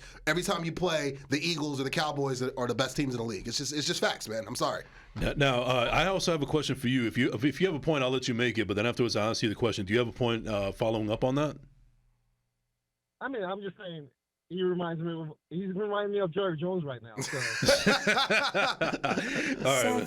Well, I mean, yeah, congratulations on Savage. But you know what? Right now, Jerry Jones' track record is looking a little bit better than John Mara, but that's beside the point. So earlier in the show, we were talking about how Bill Belichick is probably going to coach his last game as a New England Patriot head coach at the end of the year. And then there's a couple of options. But one thing that I do know is that he has mentioned before that the Giants are the only team that he desperately would love to coach more than anybody else in the NFL. And I don't know any other team that wouldn't take Bill Belichick as a head coach. He's clearly one of the best coaches that ever lived. But the problem is that from you as a fan standpoint, one of the things that does not look good against the Giants right now is that you guys had to change head coaches in 2 years in the span of 6 years. You got rid of Pat Shurmur, you got rid of Ben McAdoo, you got rid of Joe Judge, and now you have Brian Daboll, who did win Coach of the Year last year, but now he's looking as the type of coach that would be fired if this continues on. But luckily, he has that Coach of the Year and the playoff win last year that kind of gave him a little bit of soft blow. But at the same time, if there was an opportunity to get Bill Belichick, arguably the greatest head coach of all time in the NFL, would you take it, or do you not want to have another black eye in the organization where you have to get yet another head coach within the span of 2 years? I'm as much as I like him, I'm not taking him. He's old. He's old. He be 5 savages right there. Savage. So you're sticking with Daboll? You sticking with Daboll? it's not worth it, man. Okay. Put Dable, fix the O-line, like you said. Get a new QB. Get some wide receivers. And That's another one. Yes, yeah. You guys need some playmakers because Hyatt ain't it. No, Hyatt ain't Paris it. Campbell ain't it. Paris Campbell ain't it. Waller ain't it. Waller, that's what he did. Well, Waller's him when he stays healthy. When he's him, yeah. But Sterling Shepard ain't it either. No. Like, nah. Victor Cruz coming out of retirement. I don't think so. Burris, Amani Toomer, like Brandon Jacobs, Tiki Barber, Jeremy Shockey. Oh man, but Deji, we got to hang up on you. Yo, thank you so much thank for you so calling. much for the call. Round of applause for Deji. Yes, yeah. Love you, dog. Keep tuning in. He's our number one fan. Yeah. You're welcome to call in anytime, and we'll even do you a favor of coming on the show if you're so inclined to do that. Absolutely, I'll get you on the show, bro. Absolutely. But thank you for calling. Thank you for the call so much, Desi. All right, so we're running up against the clock right now, so we got to do our predictions coming up. So I guess keep it with the Jets and the Bills right now, since this is a very interesting game. I don't know how to feel about it, so I'm going to leave a little time to just stew on this. But what are your thoughts on the Jets and the Bills coming up tomorrow at 4:25 on CBS? Well, can I get the clown horn from myself real quick? Like I was stupid enough to say the Bills were going to blow out Denver. Because I thought they were at home in prime time. They figured some things out with Josh Turnover Machine Allen, who's not the G word. Mr. Madden cover. That's what I'm about to start calling him, Mr. Madden cover. Let me get a Don DeMarco for that one. Yeah. I'm sorry. unlimited. And a Don Cannon too. Let me get Cannon too. Let me get Cannon for that too. Like, yeah, I'm sorry, man. I don't know what's broken over there. I don't know if it's actually. I do know what's broken. They just fired their OC. Yeah, Ken Dorsey. Dorsey. Mm-hmm. And Joe Brady's going to be the interim head offensive coordinator. That guy that was responsible for it was Joe Burrow in LSU. In LSU, yeah. So I mean, if now, I'm not saying that Josh Allen's going to turn into Joe Burrow all of a sudden. No. But this is how desperate they are. If you've got to turn to a college offense. You basically have to dumb down the offense to keep this guy from throwing interceptions. You're in a tough spot. They're in shambles right now. They're scrambling and trying to figure things out. And again, your defense knows how to neutralize him and knows how to force him to make turnovers. Diggs is on his way out. I really believe that. They missed the playoffs. Don't be because Diggs did this with Minnesota. I will not be surprised if he goes to Dallas either to join his brother. Listen, I would trade. It's going to be Quinnen and Quincy all over again. I would trade Michael Gallup and some picks right now to make it. Give me a Diamonds of Forever for that, man. Give me a Diamonds of Forever for that. Did you even know that Joe Brady was also a graduate assistant at Penn State? No, I did not know that. Yeah, he was from 2015, 2016. He was a Penn State graduate assistant. Well, listen, unless Penn State goes from linebacker U to coordinator U, which is not the case, because we just fired our OC. That's true. Yes, last week. Oh my God, I felt bad for you against that Michigan loss. Oh. It's James Franklin. It's the black Jason Garrett. Like, what are you gonna do, man? Like, let me get a savage with that one. What are you gonna do? When we gave him a 10-year extension. The first thing I asked, are you sure about that? Can I get the job? You sure about that? You sure about that? That's why? You sure about that? You sure about that's not why? Listen, so, but back to the game. I trust your defense more than I trust Josh Allen right now, and I'm not about to be a clown back-to-back weeks. I'm not about to run back the clown nose and the crusty the clown face from The Simpsons back-to-back weeks. You fool me once, shame on me. On you. Fool me twice, shame on me. Hell no, man. I'm going with the Jets by 3, and I think that the Bills continue to implode. I've got Josh Allen in fantasy. That's the only, and in like 3 leagues, and he's killing me right now, bro. Right. He's killing me, Smalls. Oh man, 862-621-9536 is the number to call in. Yes, sir. So as far as I'm concerned, I can't believe I'm doing this. I might have to name myself the Clown of the Week if this does not go my way. Well, quick sidebar. I got. We're actually co-clowns of the week because you mentioned that if the Jets lost the Vegas Raiders, you'd be Clown of the Week as well. So I gotta do it to you, bro. Can I get the give it to me? Give it to me. Give him the horn. Give him the clown horn. Sorry, bro. Lift it up and show it to me. Sorry, bro. We keep receipts on here, man. We do. Man. Sorry, bro. We actually need a receipt drop. It's coming. Yeah, It's coming. It's coming. It's coming. It's coming. All right, but so yeah, I will take my clown horn and I'll run with that. But as far as this is concerned, I think I might have to get double that amount if I actually get wrong this one. But I'm sorry, but I'm in lockstep with you, man, because I think the Jets actually could win this because they're in desperation mode right now. Desperation mode. And it is. I think it actually is a good look that. For the Jets, actually, that Ken Dorsey is no longer the OC. Agreed. Joe Brady, he hasn't actually proven himself to be a good offensive coordinator. Maybe in Carolina, but he got fired after a couple of games. Exactly. With Matt Rule. What's that saying? Yeah, exactly. So not a lot of confidence in there. And also, the defense doesn't scare me as much in Buffalo. I mean, I know that Stephon Diggs is not happy. He's not playing his best ball right now. And, you don't have Matt Milano. You don't have White. So that's actually going to give your offense a little bit of a boost. That defensive line is strong, but I don't think they can contain Brees. They haven't been able to. And I think that because they're in desperation mode and they already have Josh Allen's number, they're going to make him look pedestrian. But I don't think it's going to be a blowout either. No. So I think this is actually going to. I wouldn't be surprised if this came out to a safety, honestly. So I would actually say I think this is going to be a low-scoring game. I think they're going to win by 2 points at this point, and I will say 14-12. Yeah, it's going to be a lot of NSFW quarterback play. Yes. 100%. And I could see Joe Beningo just blowing his top by an egregious referee call or something like that. Yeah, so all right. So the Bengals already completed their games against the Ravens, and we all know how that turned out. Yep. The next up we got is the Chicago Bears at the Detroit Lions. It's a 1 o'clock game, right? That's a 1 o'clock game, unfortunately. you said Bears, so yeah. Bears at 1 o'clock go together like peanut butter and jelly, man. Give me the team that's not the Bears. Yeah, I'm gonna go for the Lions. Yeah, that's what I'm going for. Yes. Yeah. I see blowout written all over. I think it's at Detroit, right? At Detroit. Oh, yeah. I think this is gonna be the Bears are gonna feel what the economy of Detroit is like internally. So I think that's too savage. Yeah, that's savage right there. That's straight Marion Barry right there, written all over it. Yeah. So I'm gonna say the Lions are gonna go 30-10. Yeah, double digits. Take the points. Yeah, take the points. Take all the points. Double the points. Yeah.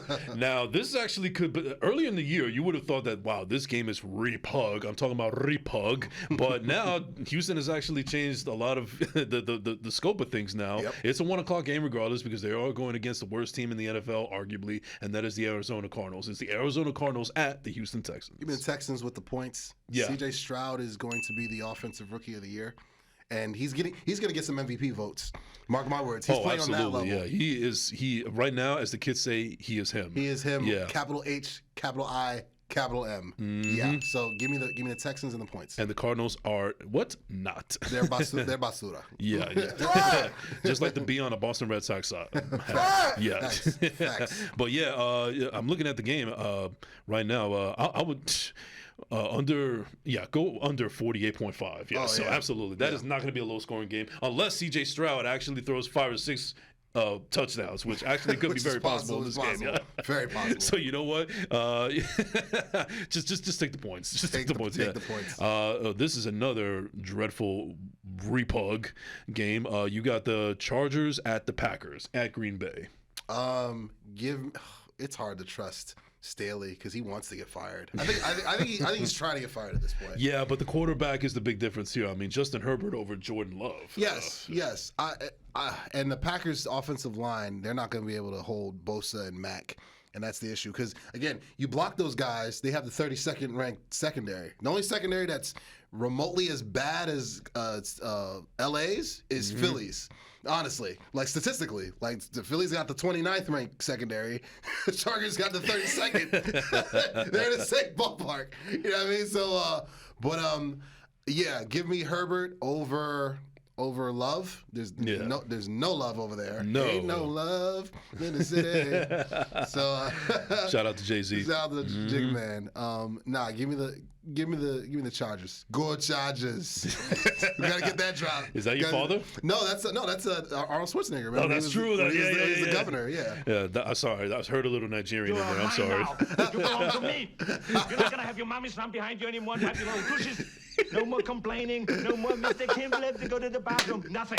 There's no bathroom. There is no There's no bathroom. bathroom. Shout out to Kindergarten Cop. Yeah, shout out to Marv, man. He's on his A game Marvelous, today. marvelous, He is marvelous. on his A game today. Even when he took a little bathroom break, he's still on his A game today. Yeah. Goated, Yeah, goated. shout out to Bravery Studios. You already know, baby. Goated, baby. Goated. Yep. So now we got your boys. You got We Them Boys We up Them- against the We Not Them Boys, Boys. which is the Panthers. That was At this point, it's like, yeah. that's what the Carolina Panthers are right now. Nate Newton called him the kittens early this week. That was a savage. That was a savage for Nate Newton. He's been a savage since he was the NFL player for the Cowboys. He's been a savage. But no, listen. J.C. Horn isn't playing. C.J. Henderson isn't playing. That's their top two corners. Yep. So what the hell do you think CeeDee Lamb's about to do? He's about to have an MVP game. Like, if you've got CeeDee Lamb in fantasy, and I do, Oh, snap. start him in every league at times 10. Mike is going to go. Give me the Cowboys with the points. And due to the fact that Frank Reich is resuming play calling duties, I have so much more You said confidence in Dallas. resuming as if like. Like, if anybody needs to, those divorce papers are being typed as we speak. He very well might be one and done. But then again, he shouldn't be the coach there anyway. We've already covered that. But give me them boys. Where's the star? Give me them boys. Hold up, we them boys. Give me another. And give me you might not like it. Give me you might not like it. Whether you like it or don't like it, learn to love it because it is the best thing going. Give me the Cowboys. I'm taking the Cowboys also. I'm saying 24-3. I give the Kittens no shot in this game. Give me the points. Give me the points. Yeah. And if I'm wrong, I will gladly be the clown of the week. I'll come dressed as Heath Ledger if we freaking lose this game, bro. Golly. By the way, Chris Abalo, I might need your wardrobe from last. Yeah, we gotta get at least a blazer. Yeah. At least a blazer, or at least a clown. I will come in with the green hair. I might get the mask that Heath Ledger had at the beginning of the movie. Yes. I think that might be the Joker mask that we got to get for the clown of the week moving forward. I'm gonna see if I can. I'm gonna look it up on Amazon. I'll see if I can get that by next week. Yeah, that needs to happen. That needs to happen. What do you plan to do? Kill the Panthers with no survivors. With no survivors. Yeah, there you go. Now we got the Giants, or the Smurfs at this point, against the Washington Redskins football team Commanders. Gotta say the whole thing. Like Gotta talk Cold Quest. As a savage. I see what you did there. That's savage. The game's in Washington, if I'm not mistaken. Washington, in our nation's capital. The Giants, the only team in the division that they have beaten consistently has been the Washington Commanders. Is Devito playing or is Tyrod healthy? Oh, that's a good question. That is a good question. Because if Tyrod's playing, give me the Giants and the points. Which is sad. If Devito's playing, give me Washington. All right. Well, Andrew Thomas is questionable. Jackson is out. Neal is out with an ankle. DeVito's playing. DeVito's playing? Yeah, give me Washington. Give me Washington. Yeah, at FedEx Field. Gonna be a disaster like Castaway. Oh, what a disaster. Like Castaway. Wilson. Yeah. Oh, now this looks like a potential bloodbath right here. We got the Las Vegas Raiders at the Miami Dolphins in Miami. That's a 1:00 game, and rightfully so, because that might be a horror show for the Raiders. How many yards do you think Tyreek Hill's about to get? The real question is, how many yards is he not about to get? Exactly. They got unless Nnamdi Asomugha is coming out of retirement. They got nobody that's covering that guy. No. So, and even if Nnamdi was playing, he's not covering. Matter of fact, if you got CeeDee Lamb and you got Tyreek Hill in your fantasies, play them both. Play them both? Yep. Play them both. Boost up the ratings like it's Madden. Give me the Dolphins. Give me the Dolphins for sure. And the points. Yeah, for sure. The Dolphins a point. I'm gonna say Dolphins 28-10. Yeah. Something like that. Yeah, something like that. That sounds about right. I mean, I can't believe they put up 17 on the Jets, but that's neither here nor there anymore. So now we have an interesting game. We have the AFC North battle of the Pittsburgh Steelers against the Cleveland Browns. The game's in Pittsburgh? It's in Cleveland. It's in Cleveland. Okay. Oh, yeah, they played the Monday Nighter in Pittsburgh. That's true, yes. I think Deshaun not playing actually helps the Browns, to be honest with you, because he didn't look good against the he did not against the Steelers in the first game. He didn't look healthy. No, he didn't. No. I watched that at Buffalo Wild Wings. That's what happens when you can't get a masseuse on call. Oh, that's a savage. Yeah. That's a savage right there. See what he did there. Sheesh. He's still paying him. Yeah. How desperate is Cleveland that they paid him all that money? They didn't want another Tim Couch situation at quarterback, No, but they ended up with one. I'm surprised they didn't, hire OJ out of retirement. So that's not savage. Thank you. You've been on Savaje mode today, man. I like it. It's all Colt 45 over here, baby. You already know. Don't we have a drive with that too? Colt 45. Okay, we'll get that anyway. We did. It's good. Yeah, we'll load those up. We'll load those up for next show. Don't worry. Give me the. You know what? The Browns are at home, and that defense is NSFW at home. So give me the Browns by 3. Give me the Browns by 3. It's gonna be a nasty, disgusting, grimy NSFW game at quarterback. You know Kenny Two Gloves Pickett ain't doing much, and you know PJ Walker or whoever they have at quarterback for Cleveland, he ain't doing much either.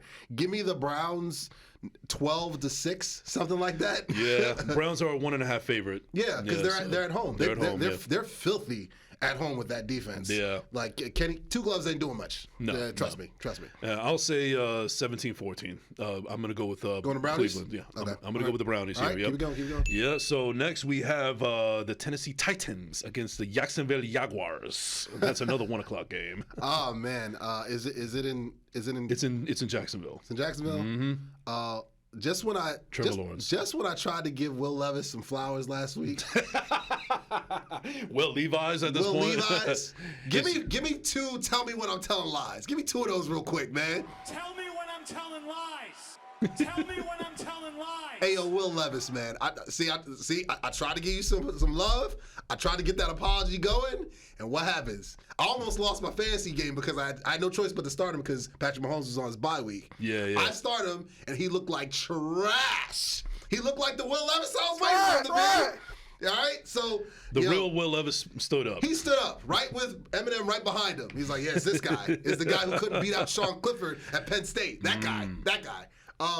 Nah, give me the Jags. They're gonna be hyped up considering that they just got embarrassed by the Avengers at their place. And another game I got wrong. No, I think we both picked the Jags. No, but I thought it was gonna be a close. I thought it was gonna be a close game. You thought it was gonna be closer. Yeah, I picked the 49ers because it was a desperation game, but I thought it was gonna be closer. I thought it was gonna be a firing squad on both sides, but no, it turns out to be a blowout. Yeah, you picked them you picked them to score at least 20 points, I believe. 37-20. Yeah. And I knew that I almost got the points right. I said the Avengers were going to score in the 30s. And they scored 34-3. Building that case for Clown of the Month at this point. Your candidacy is growing, bro. Yeah. No, but this is not first class material right here. I'll tell you who's not first class quarterback, Will Levis. No, he's not. So I thought you were him, bro. But again, tell me when I'm telling lies, damn it. Like, come on. Tell me when I'm telling lies. Yo. Like, bro, this ain't Kentucky. This ain't the scout team of Penn State, bro. Get it together because he looks like the guy I thought he looked. So give me the Jags.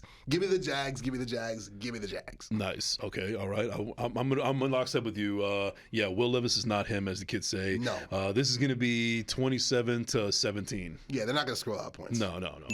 And I wouldn't be surprised if it's maybe a defensive touchdown on Tennessee. Levis is throwing an interception. Yeah. Pick six. Pick six. You call it a pick six? I'm calling it a pick six. Yes. Okay. All right. All right, so next we got the Tampa Bay Buccaneers at the Avengers. Give me I hate picking them, man. You know how much the way you feel about the Patriots, that's how I feel about the Avengers. And really? The Avengers and the E-Girls. I was about to say, I figured that the Eagles, Well, the Avengers put us out the playoffs the last 2 years. Okay, fair enough. Yeah, and the only reason why my brother's an Avenger fan is because they put the Cowboys. You know what it's like? You know what it's like? Back in '94. You know what it's like? It's like you and I being Yankee fans, which we are, and we naturally hate the Boston Red Sox, but because of recency, we hate the Astros. That's what it is. That's exactly what it is. Because historically, we put some beatings on the Avengers. Correct. With the Steve Young years, you know what I mean, and glory days. Can't get a how about them Cowboys. Yeah. No, but The Avengers are going to win this game. This is tailor made for them. They know right now every game for them is must win if they have any hope of catching the Eagles.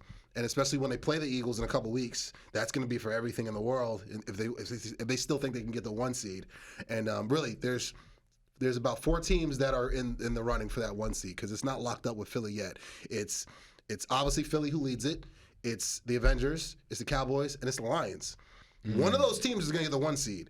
And the Avengers know that they can't really drop too many, if any, games really for the rest of the year because they're 2 games back now. Correct. You know what I mean? And with the tiebreak coming up when they play Philly in Philly. So yeah, give me the Avengers. All the Avengers are healthy. They're all accounted for. They've assembled. You know what I mean? To fight Thanos. They're out of the freaking time portals like the end of Endgame. Right. They're back and Iron healthy. Man snapped his fingers. Yeah. Hold on. Yeah. I got your 6. Like they're back. They love you 3000. All that. Yeah. So they're healthy and they're going to be a problem. And Baker Mayfield is going to look very bad in this game. Yeah. A lot of NSFW quarterback play. Right. 862-621-9536 is the number to call in. In the meantime, honestly, everything you just said, and I'll add one more to it.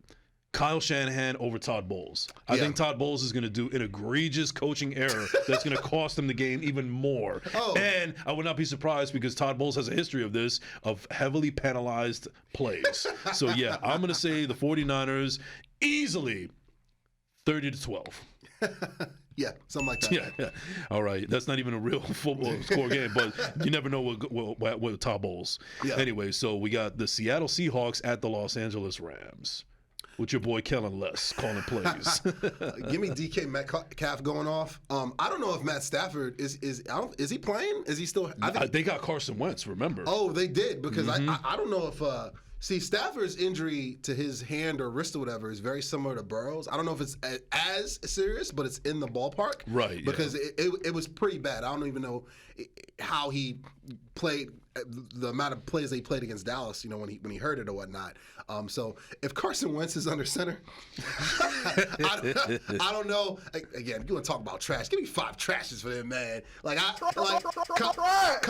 Colin Cowherd, I haven't forgotten about you, baby. Gave him the G word or whatnot, but he's trashed. He's been out the league for a minute right now. And give me another time. Tell me when I'm telling lies. Tell me what I'm telling lies. The same Cal Cowherd that actually said that Mac Jones is young Tom Brady. Yes. Put your arms around him. You've got Tom Brady. His words. How about no? No. How about no, Scott? No.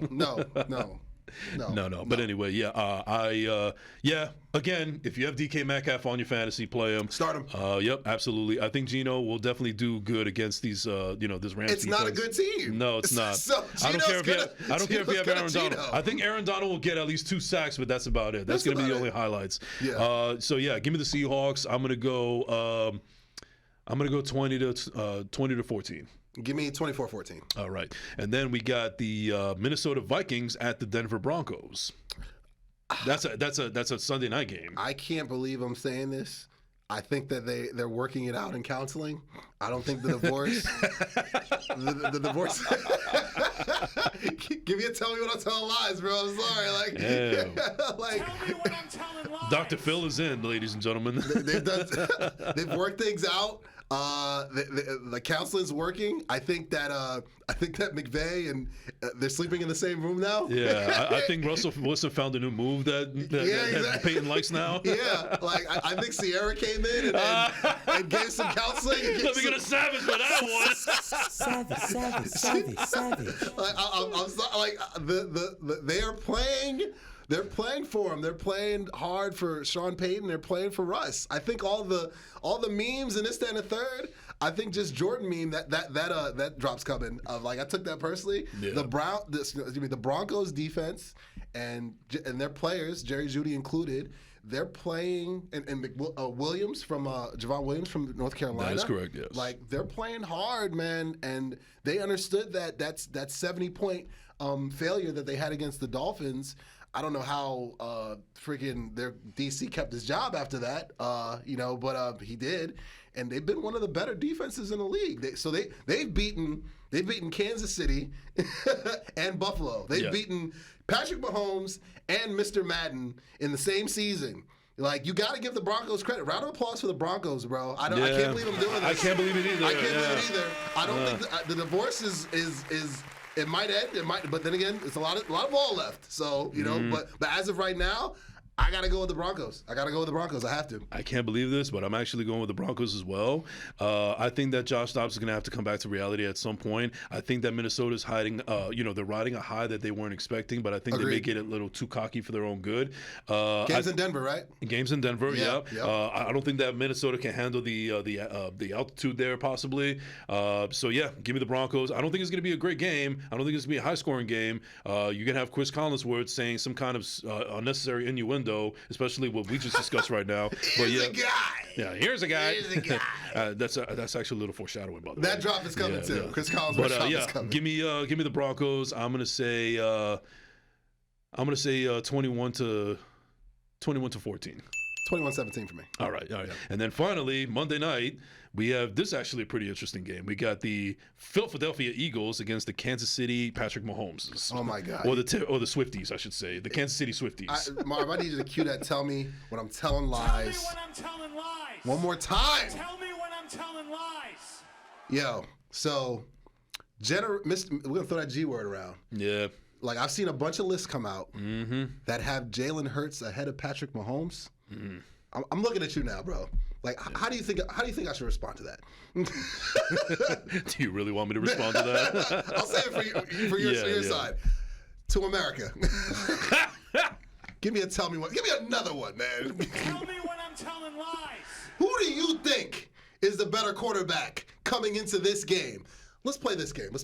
Yeah. Like, let's just go straight Saul. You swap quarterbacks. You put Jalen Hurts on the Chiefs. You put Patrick Mahomes on the Eagles. How do you think the records look? Come on, bro. Like, what are we talking about here? And I'm not coming at Jalen Hurts. I'm not saying he's trash. I don't think he's trash. No, he's not. He's a good quarterback. He's one of the best quarterbacks in the NFC. And you can't knock what he did in the Super Bowl, even though they lost. He put up elite numbers. He did. And from a number standpoint, from just a pure number standpoint, he was right there with Mahomes. He borderline kind of outplayed him. But let's go body of work. All right? There's only two G words at quarterback. One of them's out for the year right now. Yes. And it ain't Josh Allen. No, it ain't. Mr. Madden. It's Patrick Mahomes II. All right? Now, if the Eagles win, say the whole thing like a Tribe Called Quest. Say the whole thing like a Tribe Called Quest. They're coming off a bye just like the Eagles are. Mark my words. If Philadelphia wins this game, we'll give like 5 minutes worth of applause. They would have earned it or whatnot. But you're not about to tell me in 2023 that Jalen Hurts is better or even remotely on the same level as Patrick Mahomes II. Gotta say the whole thing like a Tribe Called Quest. He's the better quarterback. He's the better player. He's the better playmaker. You know what I will give Jalen Hurts? He's a better 1-yard quarterback sneaker than Patrick Mahomes. He's got that going, but he ain't the better quarterback. He's not. And they don't have the better coach either. Like Andy Reid, Nick Sirianni. Are you sure about that? You stole my thunder. You stole sure my about thunder. that? No, I'm teeing it up for you. I'm teeing it up for you. You sure about that? That's why? Oh, No. Give me the Swifties. 31-21. Give me the Swifties. Go for it, bro. I laid it up for you. Bounce pass. Let's go with the Swifties. But say your point about coaching. Get off. I mean, all else, you pretty much said everything that needs to say. I'll just say that let's get that burger ready for Andy Reid. Yep, that's all I'm going to say. How about those Chiefs? Yeah. Burgers over Philly cheesesteaks this weekend. I'm going to go. Burnt ends over. Burnt ends. Kansas City barbecue over Philly cheesesteaks.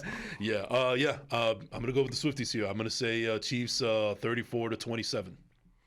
I think it'll be a high-flying game, but at the end of the day, coaching will matter in this game. Yeah. Sirianni. Dom DeMarco. Yeah, Sirianni. He has no match for the former Philly elite. All right. Well, that is our games for the week, and now everybody's favorite segment. Cue the music, Marv.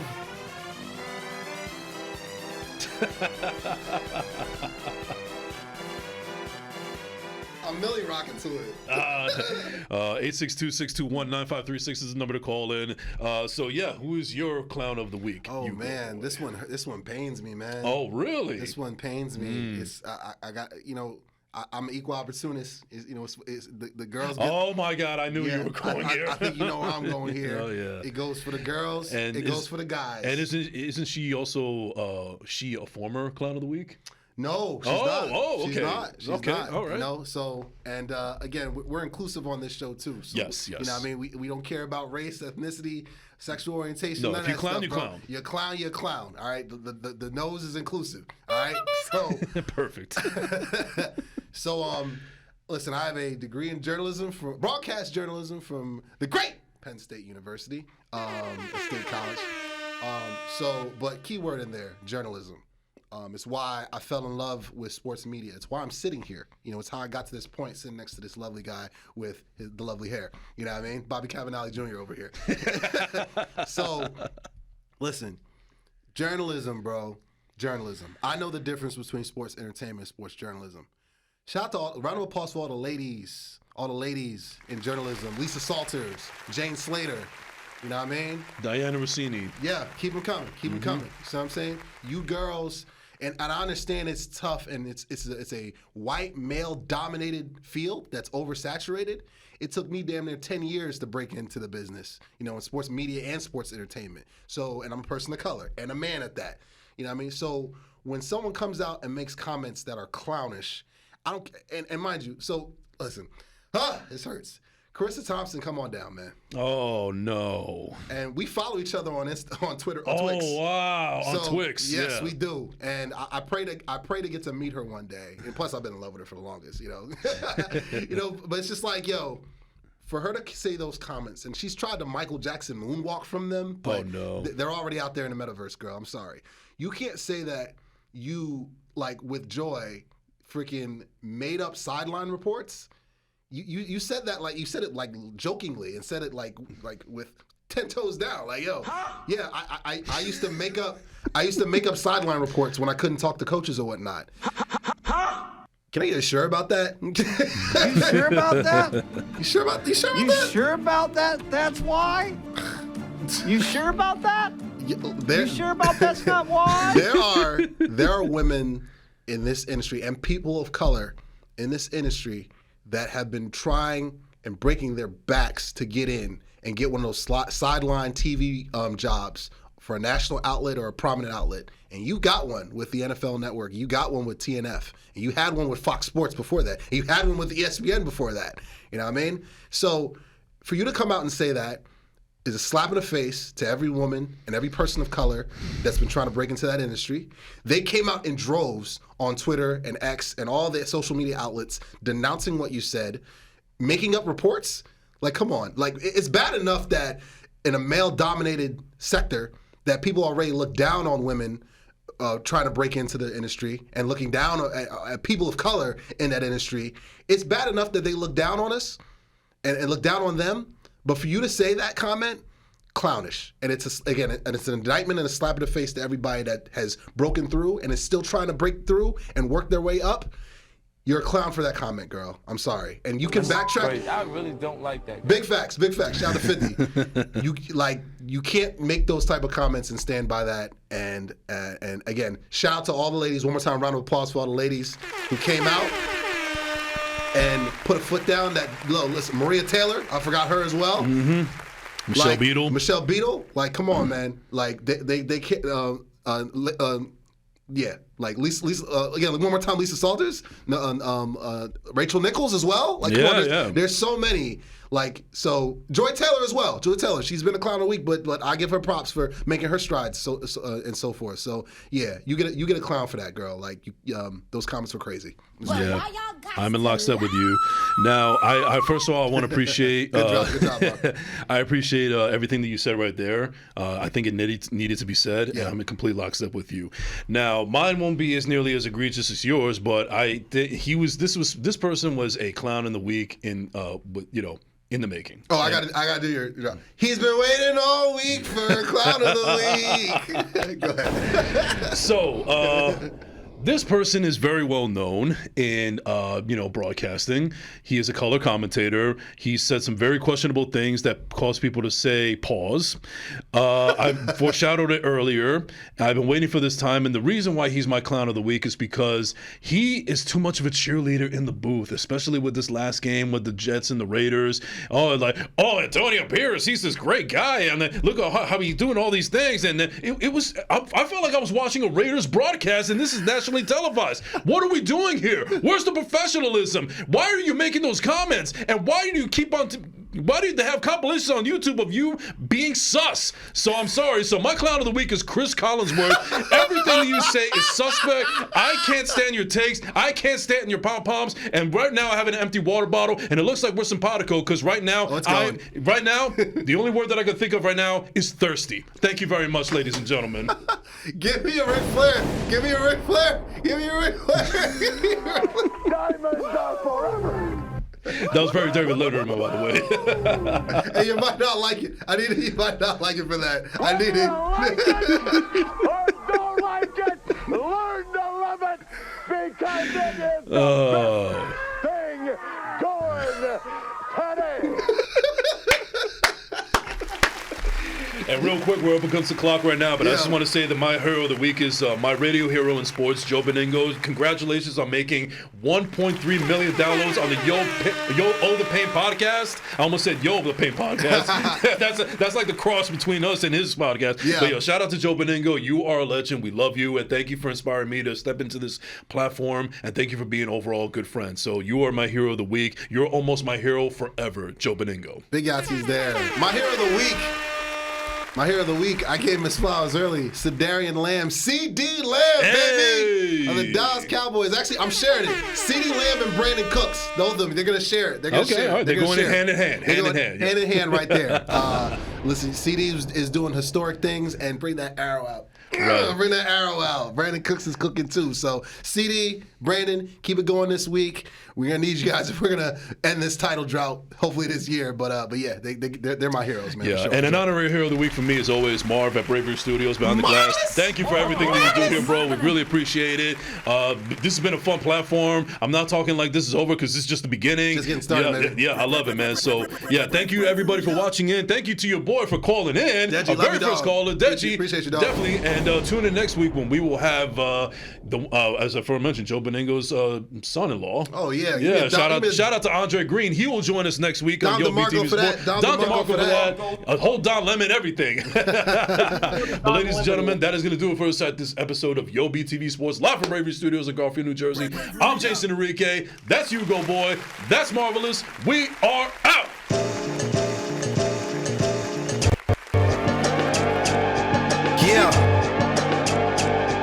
Yeah. I ain't gonna say who's on the beat, because you should know that by now. Check it. Hey yo, music's on my mind, like my 5950, I ain't lying. Check it. Yo, this ain't a fitted song, this a get with it song. Hood classic.